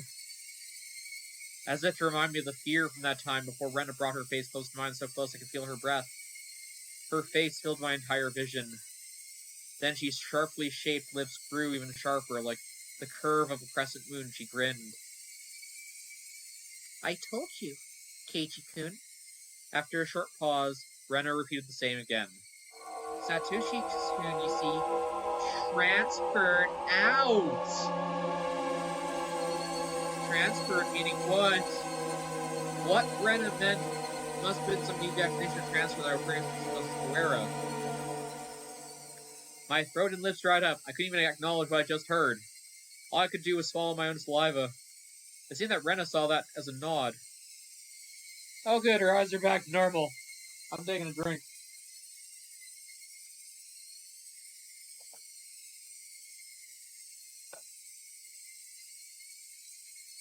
She pulled her gaze back and spryly stepped back 2-3 paces. As she did, my legs gave out, and I fell to my knees pathetically. Rena and me on my knees underneath her emotionless smile. That had been a very odd sight indeed. Seeing me in that pathetic state, she neither scoffed at me nor held out her hand. Could neither stand nor escape her gaze shooting through my eyes. There was undoubtedly a metal bat in my hands, but right now it was useless to me. I was like a fly caught in her web. Heavy sweat beaded all over my face as I could feel the dripping from my skin. But you won't, will you, Ch1? Rena finally released me from that cage of time after what felt like an eternity. But her question was missing something important and was incredibly vague. Once again I felt hard urging her on. Do what? What did she not want me to do? Transfer. Oh, that's an unhappy pout. Oh my god. Yes, Gracie.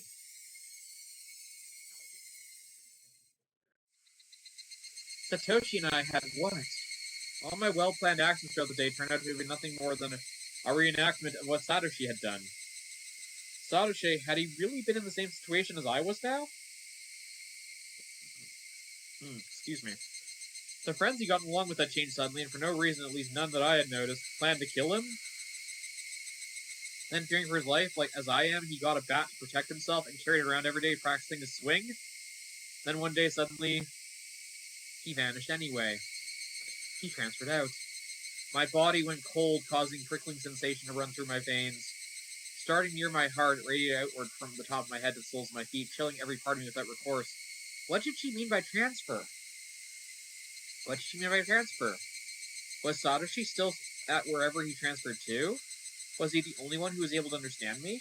Would he be able to tell me why it all ended up like this? More importantly, where did he transfer to? What did she mean by transfer? What did she mean by transfer? Before I knew it, I was at my front door. The frigid knob was hard to turn. Was nobody home? It wasn't odd of an occurrence. I reached into my pocket, pulled a single key attached by my first seal keychain. Okay. I stepped in the entryway just as I was about to take off my shoes. A chill ran down my spine. Somebody had entered right behind me. My classmate resting around, standing right up against my back. You're kidding, right? It had to be my imagination. Logically speaking, it's impossible for someone to be able to hide their presence within my personal space all the way through the door. But there's undoubtedly someone behind me. Hey now, Keiichi. How do you know they're there even though they're behind you? Because I can hear the sound of the flowing hair. There's no other reason I can hear that sound. That was the presence. Because I could hear the sound of them blinking. Keiichi, my brother, there's no way you could hear that. It's mostly instinct. Anything else that was warning me of that presence. Common sense was just telling me it was my imagination. It was just my imagination. There's nobody else behind me.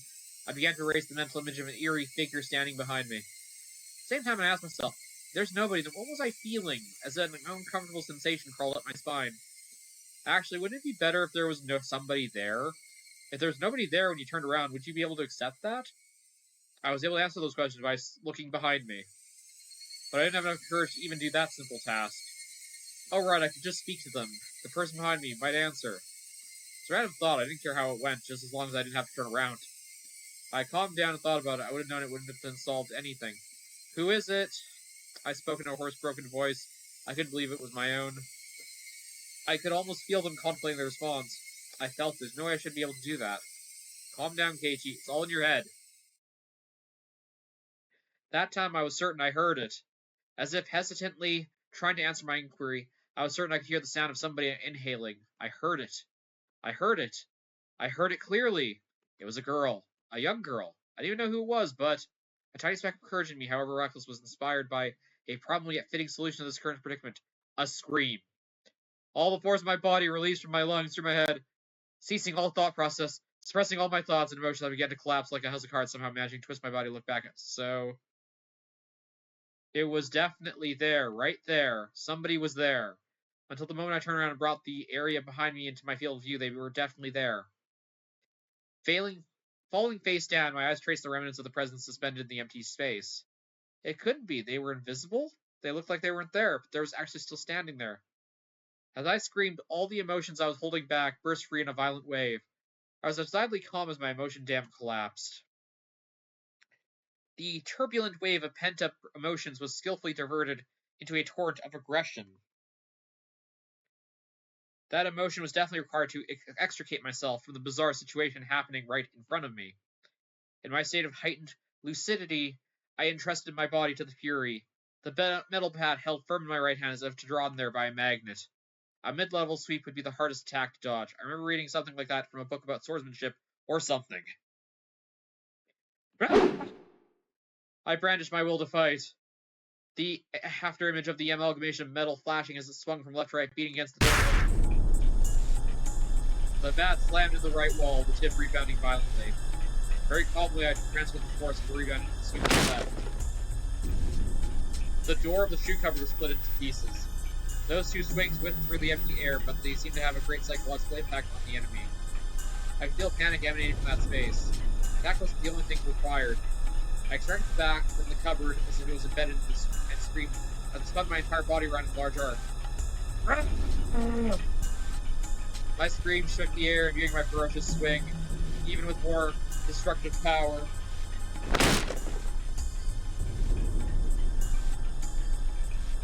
Correct. With a mercy or restraint, my violent strike with a certain fatal force behind it shouted at the top of the cupboard. None of my attacks struck the enemy, but my ferocity certainly seemed to impact them. Breathing heavily, my entire body soaked in sweat, the invisible enemy there, but not there, dispersed. When I was certain the enemy had retreated, I locked the front door and latched the chain. Keiichi, buddy, I don't think you're sound of mind right now. No way in hell you are. No way had that only feigned a retreat was now inside my house. Once again, I channeled my aggression, searching the house for the presence, but it was gone. I succeeded in fending it off. At the moment, my tension drained from my body as I let out a deep sigh of relief. All the emotions I've been holding back chaotically merged together began to flood. A hodgepodge of fear, accomplishment, disbelief, all mixed together began to flow out of my body. Unable to deal with each individual feeling, I beat them all back with the strongest exhaustion. Even in this moment, I remained collapsed. After checking, all the doors throughout my house were locked. I went up to my room on the second floor and closed the curtain. I strained my back and tilted my head back a little. After clearing my mind of all idle thought, I managed to calm down even more. What was that at the front door? There's definitely something there. Thinking about it, maybe it was an apparition. I dreamt of it in my confused state. I really didn't think that was the case. Calm down, Keiichi Barbara. Compose yourself. No matter how calmly you thought about it, what happened was a figment of your imagination.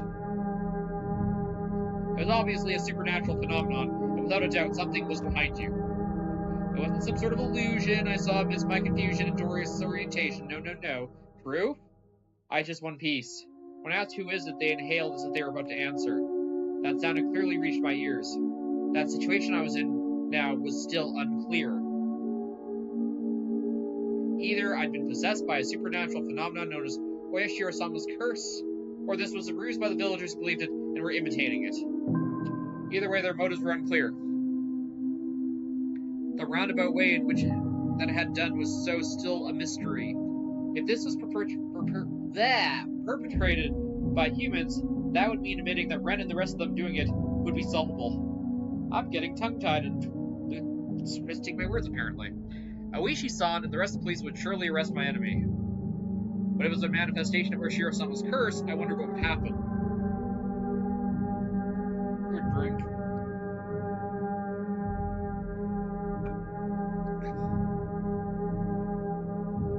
Oishi-san very clearly declared that curses didn't exist.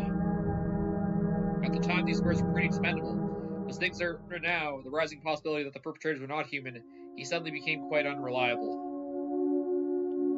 If I told Oishi-san this was the work of Oshiro-sama's curse, what would happen? I couldn't imagine his reaction, but it would go without question that the void would expand rapidly between myself and Oishi-san. With me having so few allies to begin with, not being able to confidently declare whether or not this was a curse or not, there was no... Crap, hang on. There. There's no merit in doing that. I better keep the facts of what just happened at my doorway myself. It would be better if I didn't add what happened here to the memo behind the clock. There was still the ever so slight possibility that I was actually confused when I thought I was composed and I was just going berserk in the entryway. How wonderful that would be if that was really what was happening. I wouldn't be able to refute Oshiro-sama's curse. But if I denied Oshiro-sama's curse, then it was mean admitting that Ren and the rest were the perpetrators. If I said that Ren and the rest were the perpetrators, then that would mean believing in Oshiro-sama's curse. By denying both of those, I would be admitting that I myself was losing it. Okay, Ch1 buddy, that train left a long time ago. The three options which I couldn't choose became a trilemma of sorts. They mixed together and formed a whirlpool in my mind, making my head spin. Once again, I straightened myself and leaned my head slightly to cool myself. Calm down, Keiichi.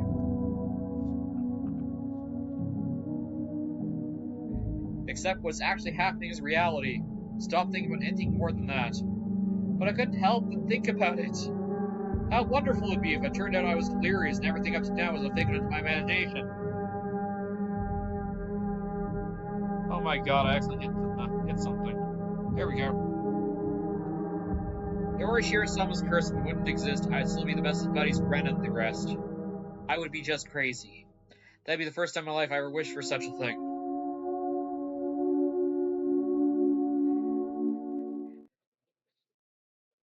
Derp, derp, derp, derp. Uh-oh. It's a phone call. The phone rang noisily downstairs. Generally, there was no calls for me, so I never really answered the phone much. But since my parents were here, I had no choice. I squared off the bed and went downstairs. Hello, this is Mabario residence. Keiichi, this is Mom. I intuitively had a bad feeling about this. It was because I thought she was going to ask me to go out and buy some things. So I took initiative. What? I don't mind having instant noodles for dinner. There's still a lot of them. The other day we went out as a family and bought a whole case of cup noodles. I want to get a bunch of different kinds actually, but they refused since the individual packets were so expensive. So instead I got a whole case of the mega-sized pork bone ginger flavor ones I liked. My parents didn't like strong flavors and didn't touch any of them, so the cupboard was still full of them. So you see, there's just really anything need to go shopping, right? Keiichi, I'm not asking you to go shopping. Both Mommy and Daddy have to go to Tokyo right now because of work. Huh? Right now? This was really abrupt. No, we're already here. We left this afternoon. It's quite a distance to Tokyo from Hinamazawa. Gunning at full speed down the highway would still take 6 hours. Dad has a license, but he doesn't like the highway. They were likely to took the train. Would have taken longer. I think I might understand since you heard us speaking last night, but it has to do with Daddy's contract. Right now things are not going so smoothly. As you mentioned it, I did remember that they talked about that, but how his job prospects weren't looking so good. Daddy's really sensitive about things like this, so if we leave things as they are, it will affect his work. Part of my father's particular fragile artistic personality is his emotions change as easily as the falling sky. He also could say he couldn't take criticism. But something like that can be done over the phone. Keiichi, this is your father's job, so you can support him a bit, please. Anyways, it's just faster to talk about it in person, so there won't be any misunderstandings. As their son, there's nothing more I could say once they start talking about work. So we'll be back tomorrow night. Keiichi, will you be fine on your own? It's not like I'll die or anything. Keiichi, you shouldn't speak so lightly about dying. If there's something troubling you, just talk to us. I believe Mommy will be able to help out. Yesterday I did bring up if I died rather abruptly, so I suppose they were a little worried. But really, I was more depressed by the fact nothing would be solved by telling them that. I didn't plan on dying, at least not while I still knew nothing. I could never allow it. I won't die, I won't. I'll survive even if I have to gnaw my leg off. Yeah, see you then. Tomorrow morning, make sure to wake up and eat your breakfast. And don't forget to take a bath and brush your teeth. Yeah, see you. The call ended like that. Sometimes my parents went off to Tokyo for business meetings. But Tokyo is so far away. They normally did things by phone. The times they did go were normally planned out in advance, so it never happened suddenly. I didn't say those circumstances didn't feel strange or rather unnatural. Anyway, I only just recognized the reality of the situation. That night, I was the only one at the house. That when my parents came back from work, I'd be gone, missing, vanished. Looking back at the series of events previous 5 years involving Oishiro-sama's curse, it wouldn't seem that strange at all. Trying to think of it, it was getting pretty late. I didn't think it was a good idea. I only left that the only light on in the whole house was from my room, so on the second floor. Same as broadcasting my enemies that my parents were gone, and this was their chance. First, I ran to the living room, flicked the lights, and turned the TV on to a recurring volume. Next was the study. I similarly turned the lights on and some music. With this from the outside, it looked like my parents were home. Once again, I went through the house, checking to see if anything was left unlocked. When I saw the veranda and the laundry still hanging there, I went pale. That made it too obvious I needed to take it down. I snatched my laundry haphazardly and erased all traces my mother wasn't there. It should be fine now. Ah! The garage! They hadn't gone all the way to Tokyo by car, but they had gone up to Okinomi Station. The garage was empty, wide open in plain sight. This was not good. I panicked, rushed back to close the normally open garage door. It should be fine now. I need to get the paper. Mom always got the paper since they left in the afternoon. The evening paper was still out there. My premonition was correct. I pulled out everything from the mailbox and dropped it to the entryway. With this for sure, this time it should be fine. Come to think of it, leaving the cupboard busted like that for my freakout was kind of bad.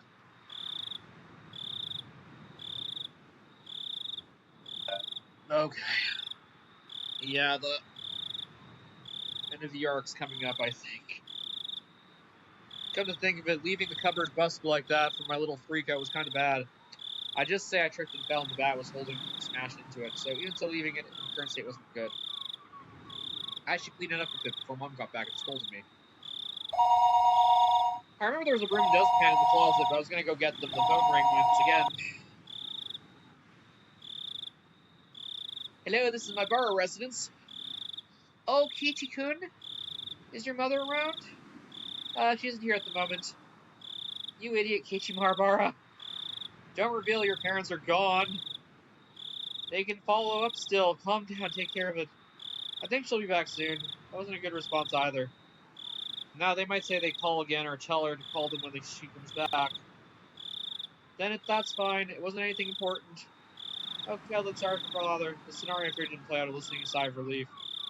Call is fortunate more than one. I have to deal with more telephone calls coming in for my parents tonight. I was somehow able to deal with that with a phone call just now, but I couldn't continue to rely on such poor improvisation. I need to make up a good story to explain my parents were home but couldn't answer the phone at the moment. They're making temp and couldn't step away right now. That wasn't good enough. They were sick and went to bed because they weren't feeling well. Well, that was going to be safe enough. I was thinking about it on my way back to my bedroom when the phone rang once again. It was like they were calling because they knew I was going to lie. I didn't want to pick up, but I knew I had to. They suspect my parents weren't home. I should have taken the phone call off the hook and under pretense that I didn't realize it was. Just as the phone rang, I had to pick it up. I prepared myself and lifted up the receiver. Hello? I stopped announcing this is my bearer listens. I had no reason to be that kind of someone I didn't know the identity of. Unlike my uncouth voice, the person on the other hand sounded goofy and lighthearted. Hello, my apologies for calling so late. This is Oishi from Okinomiya Bookstore. Oishi-san! Is that you, Mamoru-san? Good evening, Do you hear you're doing well? Hold just a moment, please. I grabbed the portable headset and rushed to my room with it. It's the same no matter where I was, since there's no one else at home, but I wanted to be in a spot that felt safer when speaking on the phone with Oishi-san. Sorry for the wait. How are things? Anything changed since then? Since then? When was that exactly? I said that the brazen way he was talking that rubbed me the wrong way. Last time I spoke to Oishi-san was 2 days ago. The day I stayed home from school, I met Oishi-san on the way back from the hospital, and went to town for lunch and had a talk. Then after that, Ren and Mion came to check on me. Before I spoke with Oishi-san, they always knew about it. It was like since the first time I met him. Today's phone call made me found out by them as well. Hello? Can you hear me, Mamoru-san? Huh? Oh, sorry, what did you say? I asked if anything changed since the last time. There wasn't an answer, so I got a bit worried. Not really. The words stopped in my throat. There was a ton of stuff that happened, all of it baffling.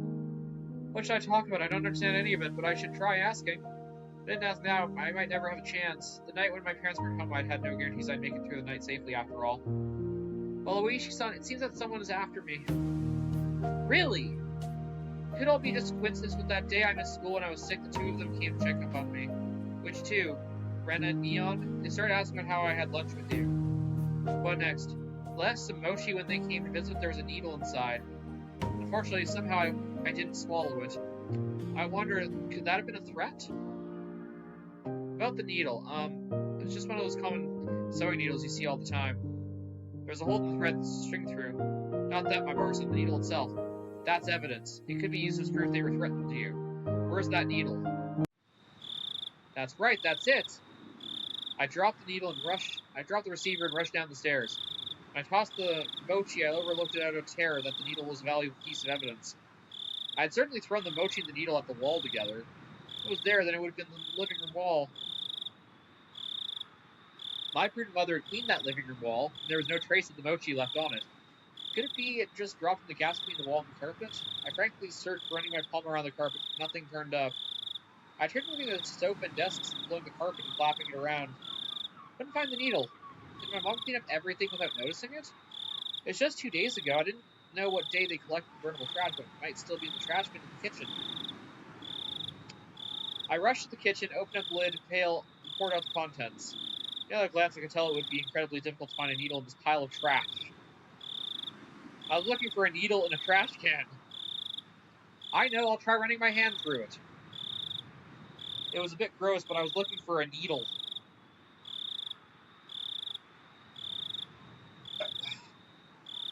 It was a bit gross, but I was looking for a needle. I felt a small prick, I'd be able to find it. It was a pretty tactless method, but it was the quickest. I held my breath and started striking the pile of trash with my hand. Phil wiggled out, there was nothing more disgusting than this, but there was enough time to be concerned with such details. I continued on a while, but nothing turned up. I wanted to search more thoroughly, but I still was on the phone. I shouldn't keep Oishi-san waiting for too long. Later, when Mom got back, I'd ask her if there was a needle. I hastily began scribbling on the notepad affixed to the refrigerator with magnet. Was there a needle? I scrawled the word with red pen. Then I dashed back up the stairs where I'd been keeping Oishi-san waiting too long. Hello, how'd you go? I couldn't find it. I was really overwhelmed back then, and... I see. It would have been great if you could find it. Keep it safe. That's right, the needle wasn't the only incident. I had to tell him in the morning with the hit and run. Also, Oishi-san, that isn't all. Actually, this morning, that van was definitely aiming for me. I could say it without question due to the circumstances of the time. Did you see the license plate? I can search for it from here. Damn! I flipped out cursing at him back then, but then I didn't look at the plate. What failures on my part with the needle and plate number? I was so focused on protecting myself, I had let some of the most important details slip out of my grasp. I punched my pillow, annoyed at how worthless I was. I didn't know much more than that. It was a white van. Nothing to fret about Barbara-san. Anyone would be shaken after being hit. I guess all this really isn't a coincidence, is it? Oh, she started to and haw over the other end.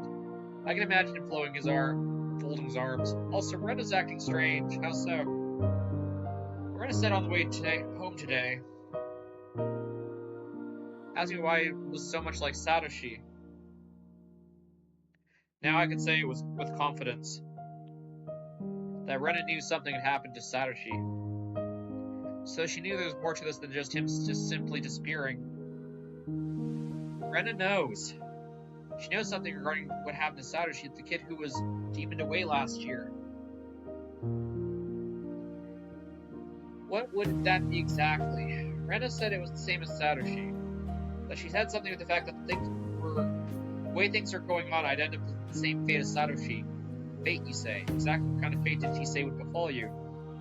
Transferring out, she said. Transferring out? Rena said Satoshi transferred out. So given how things are going with me, I'll transfer out too. Oishi let out a stern sigh and grumbled loudly. My Bara-san, this is probably some sort of threat, or some type of warning. I thought so too. At this point I started to think, would it be prudent to sum up that everything that had happened up till now is machinations of a human perpetrator?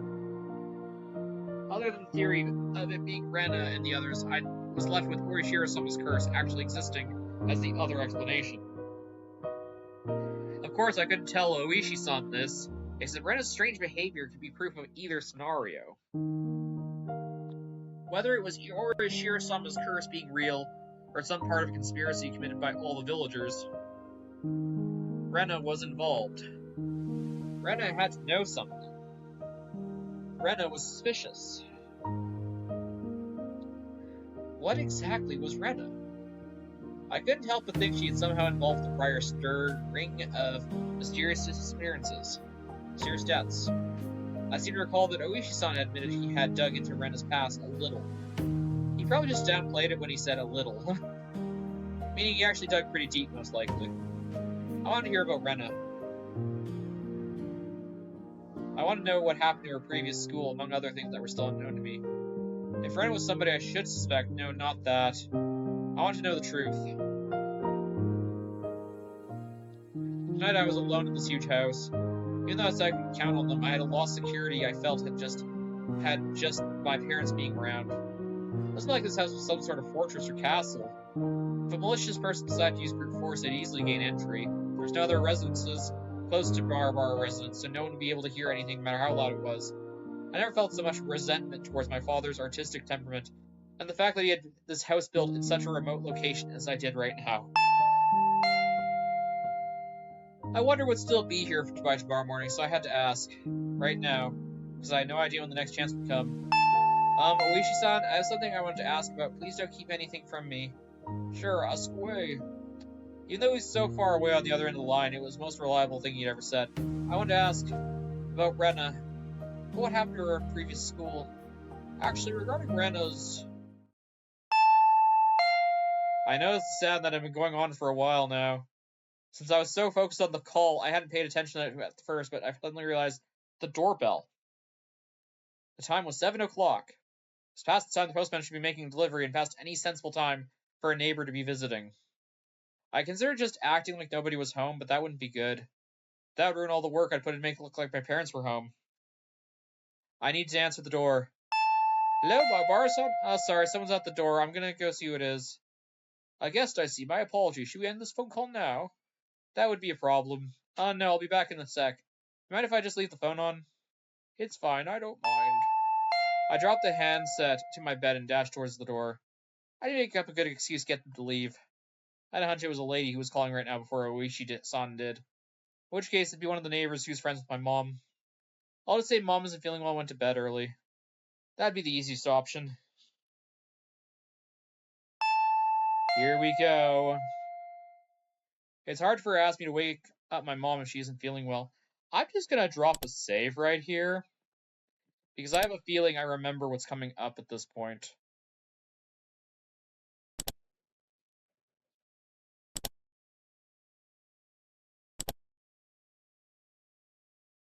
The bell continued to ring at regular intervals. If someone didn't answer after you rang the bell so much, you'd normally just give up and go home, wouldn't you? Without removing the chain, I opened the door slightly and peered out at the visitor. A chill ran down my spine. I knew it. Somewhere deep inside, I had prepared for this moment. I tried to escape by imagining the easiest person to deal with one of my mom's friends. Oh, look, it's Rena. Good evening. Rena? There shouldn't be any reason for Rena to come over at this hour. The timing made me feel uneasy. So I was just about to ask Alicia-san about Rena. I wish I could have chalked this up to mere coincidence. But those unsettling words from Mion several days ago echoed back to my... There's nothing that this old man doesn't know. Are you alone, Rena? Yeah? Seems like Mion wasn't with her, but that didn't change the situation at all. Why did you come here? Hey, Keiichi-kun. I'd like to open the door so we can talk. Can I come inside, I wonder?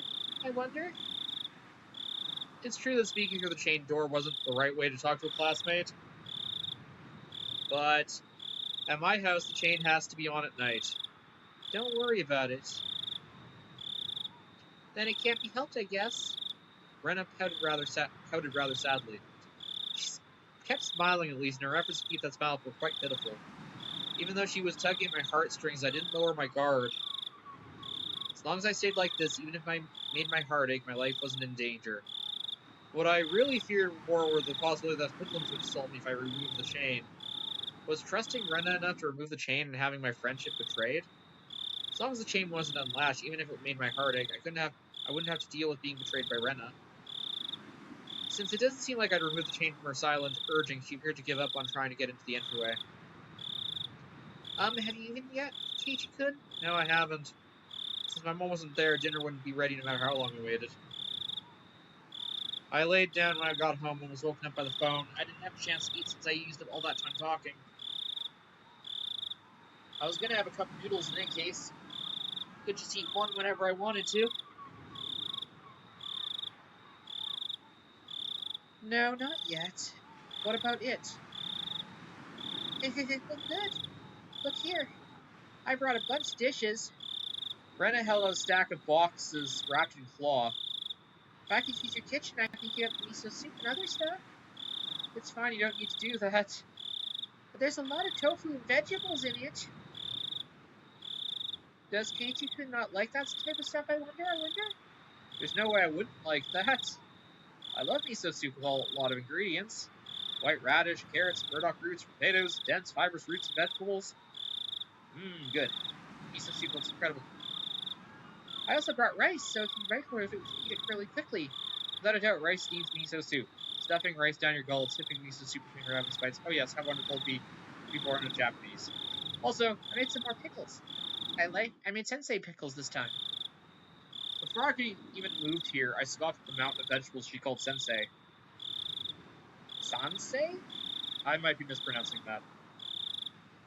But I was captivated by their charm the first time I tried them. Such a deep yet light flavor. The vegetables from the supermarket were tasteless and bland in comparison to these. If you had to describe them, they would be vegetables for the uninitiated.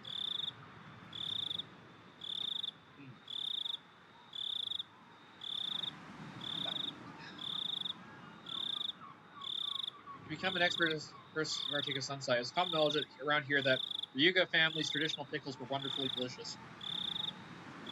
No matter what kind of pickles they were. It goes so well with the fluffy white rice. And also, oh wait, there's more. So delicious, seems so delicious. Farewell to my unhealthy self who said he'd make do with cup noodles. Rena appeared to be in good spirits, and she was offering such delicious-sounding dinner. The stress evaporated from my gut, and hunger reared its voracious head. Yeah, no kidding, Padme.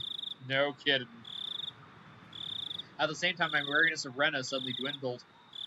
Brenda, in case she was alone, it shouldn't be a problem letting her inside, but the possibility that it was laced with poison still hadn't been ruled out. At the moment, a cold chill ran down my spine once again. I couldn't understand why such a sensation had occurred just then. But the voice inside me was sounding alarmed. You think? You think it's a trap there, Padme?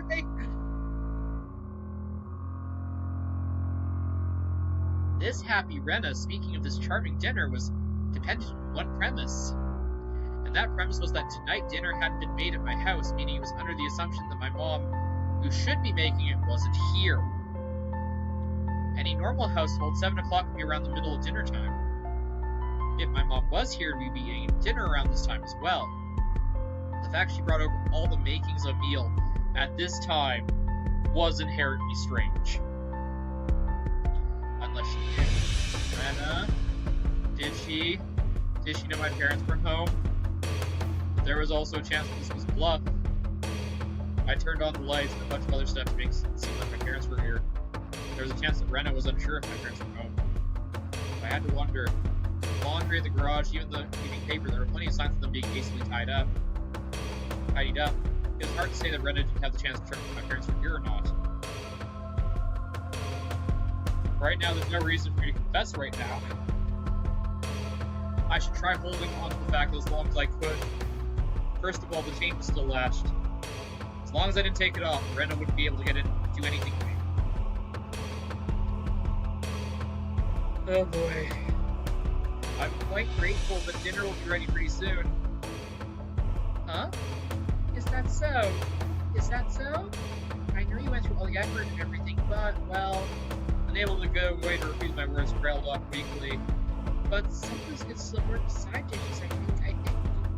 I'm sorry, we have more than enough already. My mom always makes quite a few side dishes, so... Huh? You have side dishes? With a smile that bordered on cringe, I dodged her question apologetically. But the feeling I tried to ignore began to creep back my back again. I spoke as if my mom was setting down the dinner right now, but that didn't mesh well with what Rena was saying. Rena was talking as if she was aware of some obvious fact, and that I was aware of it as well. So Ch1 can cook? What did you make, I wonder? No, well, it's not that Rena had assumed out of nowhere that I'd made the dishes. No, not so much that I'd made them, rather that my mom hadn't. Did you really make them? The side dishes? Did you, Ch1? It wasn't me who made them, my mom did. Not that she's making them. Right now. So you seem sorry that I can't keep them brought. Rena fell silent at that moment. At that moment, I could feel that light suddenly disappearing in her eyes. How would I try guessing what Ch1's dinner will be? It doesn't matter what I'm going to eat. Let's see. The conversation might appear natural at first glance, but Brenda was firmly in control. I felt like I was being interrogated. Your dinner, I wonder, is something you can be made with just hot water? Hey, now stop with the insults. I can't believe you'd belittle my mom's described dinner like that.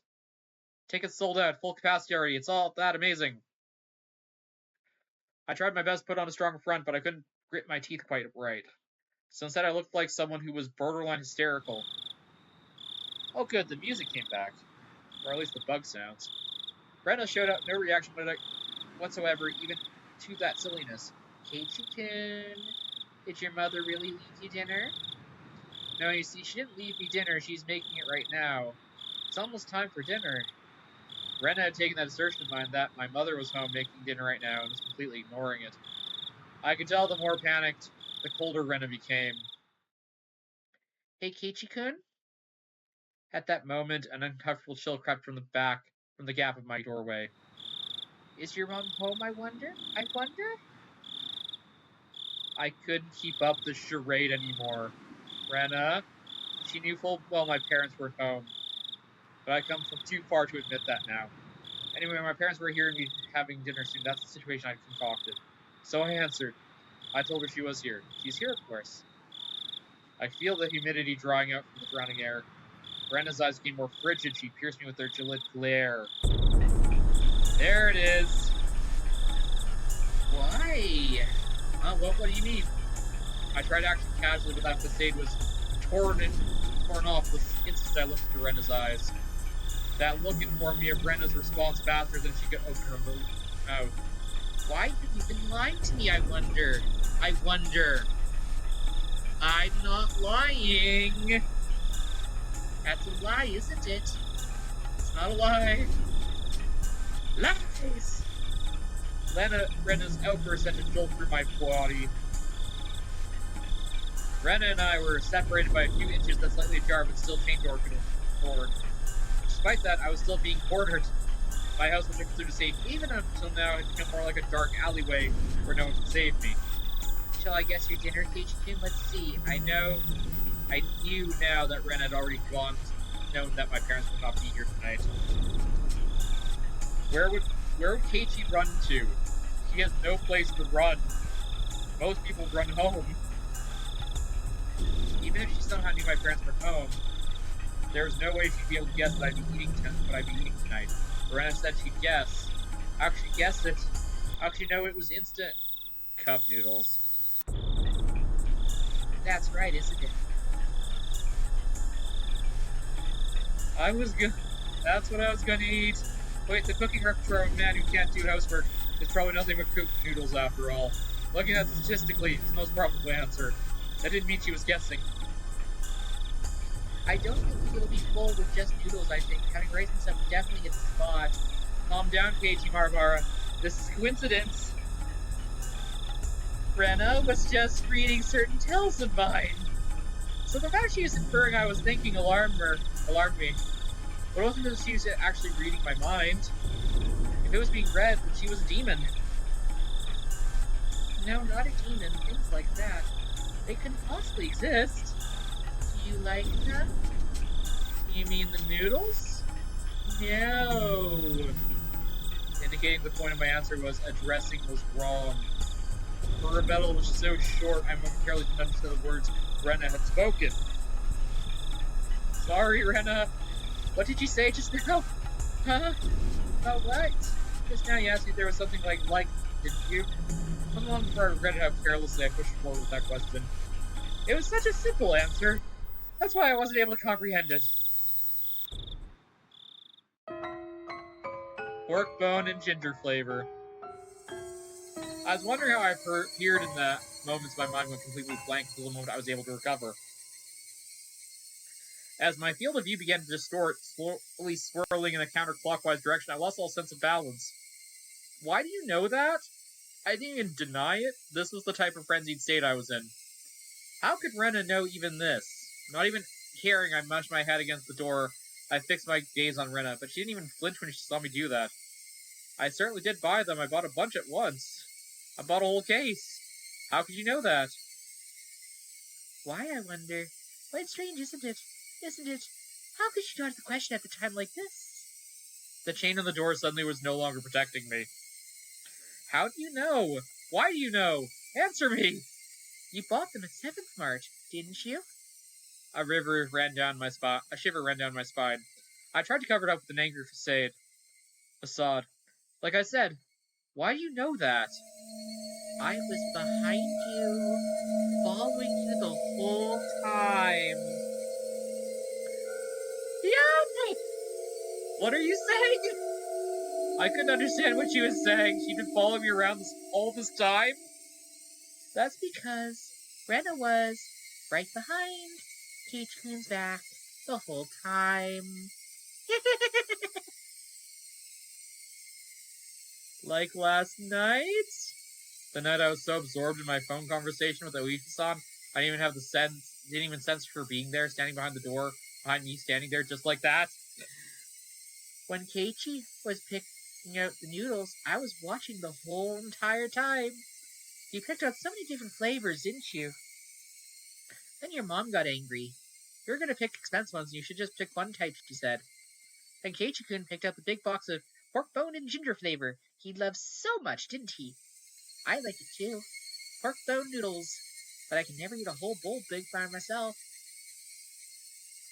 My brain was paralyzed, dulling my senses. It might have been a defense mechanism to diminish the fear I was feeling to the traumatizing level. With the fear of being diminished, the fog enveloped my mind was clearing away. Then I could understand why Rena was saying and starting to put meaning behind her words. Even so, my fear had subsided completely. It was like standing at the edge of a cliff, eyes closed. So I didn't have to look down, didn't actually solve any of the basic problems. I once did that. I looked down an entire cliff once, back in, somewhere in, Calgary by where the dinosaur bones were dug up. It was interesting. But this was, years ago. I slowly took a step backwards. As I withdrew, Rena advanced. So, Ch1, can you open this? Can we eat dinner together? I'm sure it's so delicious. So, okay? Rena's pale, slender fingers squirmed through the crack of the door at this time, as if they had been minding their own rattling the chain. If she unlatched the chain from the door, a feeling of terror would have just exploded within me. But Rena didn't do that. She was simply imploring me to remove the chain. She was doing her hardest to light the fuse to the powder keg in my heart, trying again and again. Clutcher, clutcher.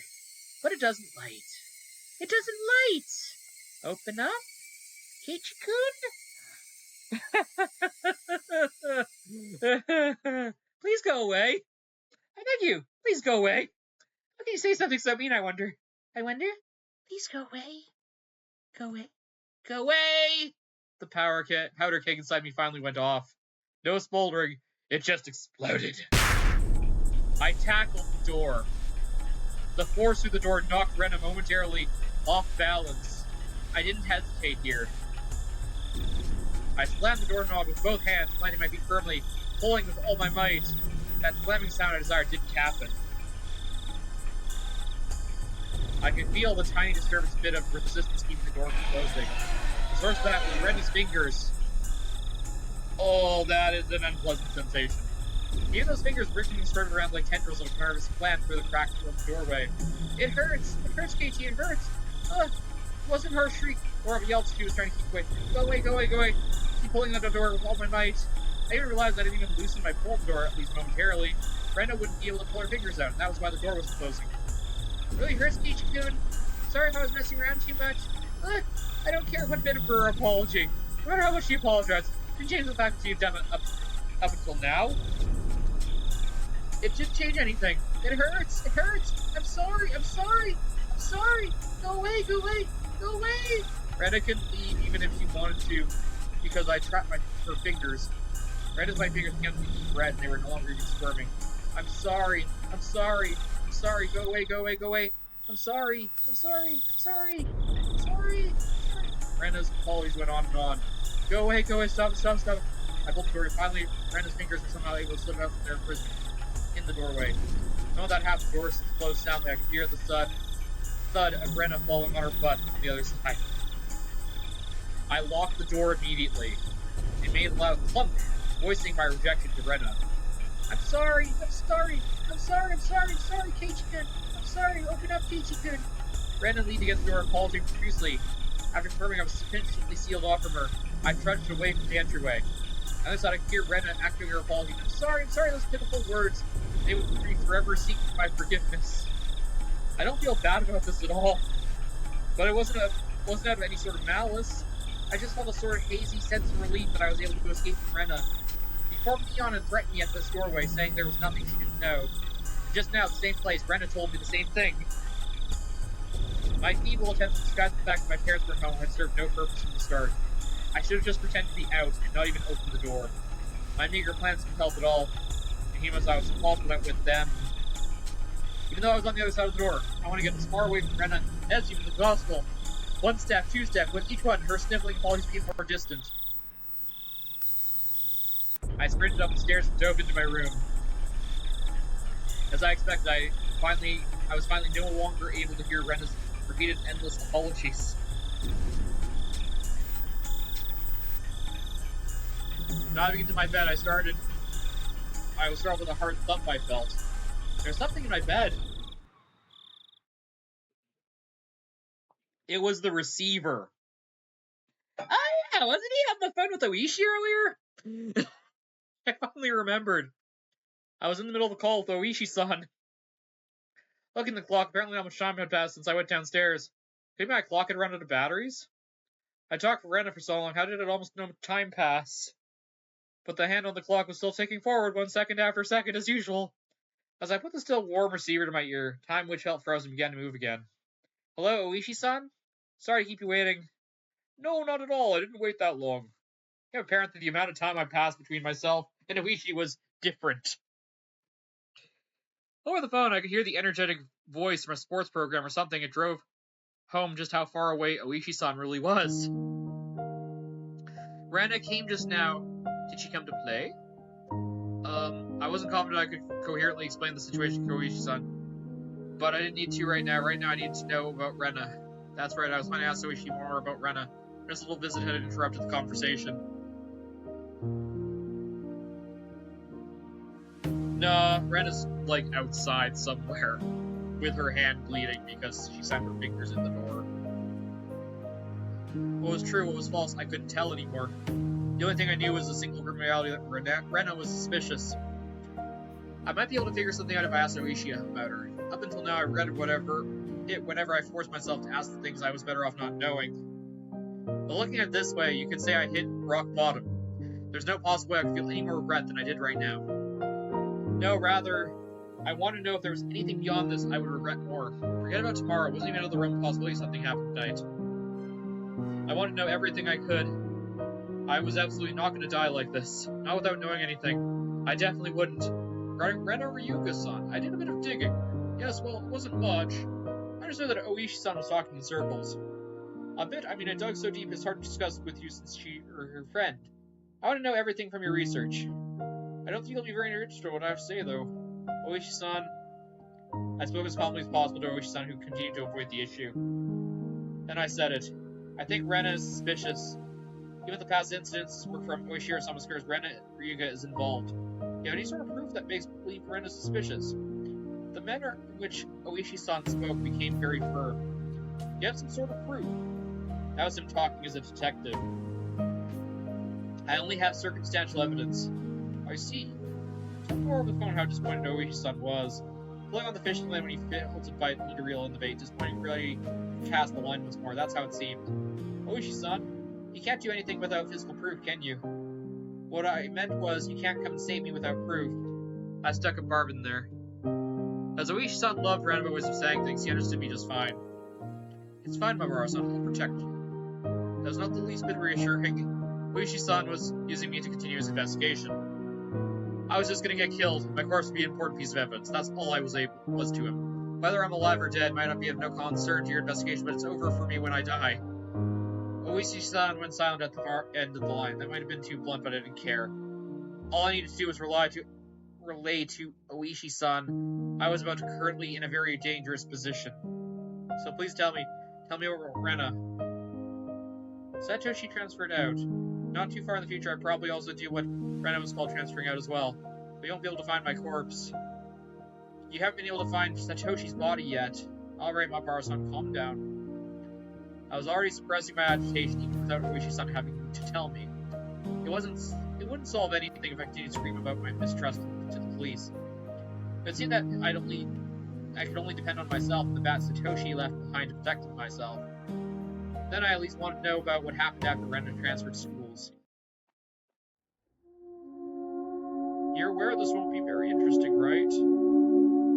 Oishi-san realized my resolve couldn't be swayed, finally caved. Right, now to me there's nothing I could find uninteresting. Please. There's a few things I need you to agree to, okay? Please keep this confidential. As part of this may be speculation. Not all of it may be true, but are you still interested? Might not be true. I don't understand what you mean. There's only one main investigation. There isn't one main investigation for the serious chain of deaths in Himazawa. I'm clicking. There we go. Each one is treated as its own individual case, thus, Rena Ryuga has never been linked to any of the investigations. Basically, you see, this is an investigation of what Rena's done by the police. It is a personal inquiry is what you're telling me. It'll make things a lot quicker since you understand. All of this from either phone calls or meetings and interviews, so they aren't corroborated. I've asked you to take all this with a grain of salt is what I mean. Do we have an agreement? All of it just from what you heard? Yes, my apologies. It's all my personal investigation to see. That thing where you said you saw Rena's chart, didn't you? I'm sure you heard it say that. Oishi paused for a moment on the other end of the line. I told you that too. Please pretend you didn't hear anything about that. I don't care what Oishi-san having certain obligations or responsibilities. I also didn't care if there's no proof. Even if there was just rumors, there's no smoke without a fire after all. Please tell me Oishi-san. Understood. Oishi-san finally opened up the tight lips of his. It seemed that Rena lived in Himazawa a long time ago. She moved to Ibaraki Prefecture after she finished elementary school. Then following that, right after transferring, the unfortunate incident with the breaking of the school windows happened. Then Rena confided in the doctor. It was Oishiro-sama. This was all he knew.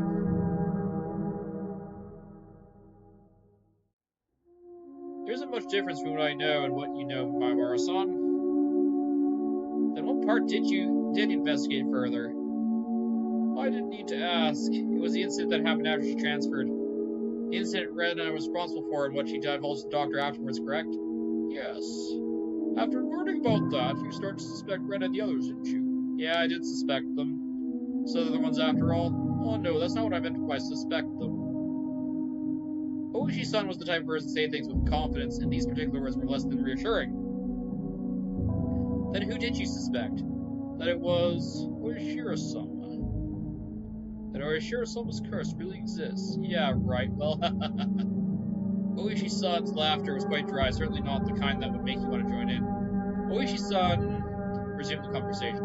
What the dubious circumstances behind Toshi's disappearance? The course of events up until the start delving into Rena's past. Just then there was a thunder in the distance and heavy rain started pouring down. It came about warm the rain was so heavy it felt like it beat down. I left the window in my room open a crack and let the see out. Finally went dancing in my room making certain laugh. What is it? Oh, nothing. Suddenly it started raining heavily. Sorry, please continue. I got up to a still on the front and closed the window. I said at the beginning it was an incident, but neither the school nor the victims of all charges, police were never involved. Those involved were very lucky to talk, regardless of there being a victim who had one eye beaten so badly and had a permanent damage. It could have been the school of officers who made it rated speech to the public. Also, the psychologists are very strict about their professional ethics. Hello? Barca? Hear me? There's a figure standing by the lighting of the mailbox at the time. Even in this torrential rain, they didn't have an umbrella. They were unquestionably drenched from head to toe. In the shower, or resembled a waterfall, drops of water spilling down from her hair. Just standing there, both arms dangling at her side. One hand was with a stack of boxes wrapped in cloth. Her eyes focused on my room, focused on me as I was close to the window. Her mouth was led to being a chewing motion. It was as if she had some hard chew in her mouth with her teeth puffed out. What could she be eating over there? What could it be that this time I was called by Rena instead of shocked about being brought to life by Oishi-san? When it started raining, I would have gone to the window. Then I would have noticed Rena, nor would I have noticed that. Rena's mouth was moving the same pattern. She wasn't eating something, she was doing something. What was it? What was she repeating to me? What was she saying? Why was I right up against the window fixated on her? Hello? Maibara-san? Can you hear me? Hello? Sorry. Maibara-san. I'm sorry. I'm sorry. I'm sorry. I'm sorry. I'm sorry. Hello, Higarashi? What's the matter? Even this virtual downfall, Rena was still apologizing. The other self inside me drew the curtains hastily with my right hand and walked my through the outside. But even doing that, Rena's relentless apology still reached my ears. I'm sorry. I'm sorry. I'm sorry. I'm sorry. If I continue for this, continue for that, please stop. Please stop. Please stop. Please stop. I'm sorry. I'm sorry. This repeats a lot, apparently. Sorry. Damn it! Why do I have to forgive her? I'm the only one to be forgiven. What part of me can't you forgive? I won't be killed. You won't forgive me, then I won't forgive you either. I won't forgive. I won't forgive. I won't forgive. Won't forgive. Won't forgive. Won't forgive. Won't forgive. Hibara-san, can you hear me? Please respond. Hello. Oh boy.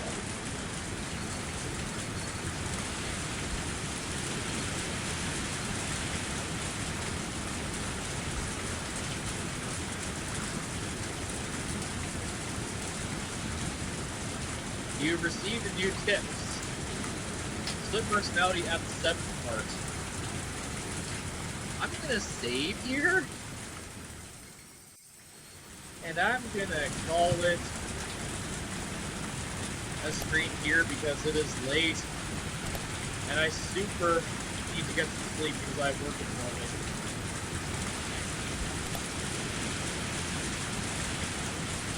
Of course, the flip button is over somewhere else. Yay, Keiichi-san survived the frickin' night. Okay, have a good night, everybody.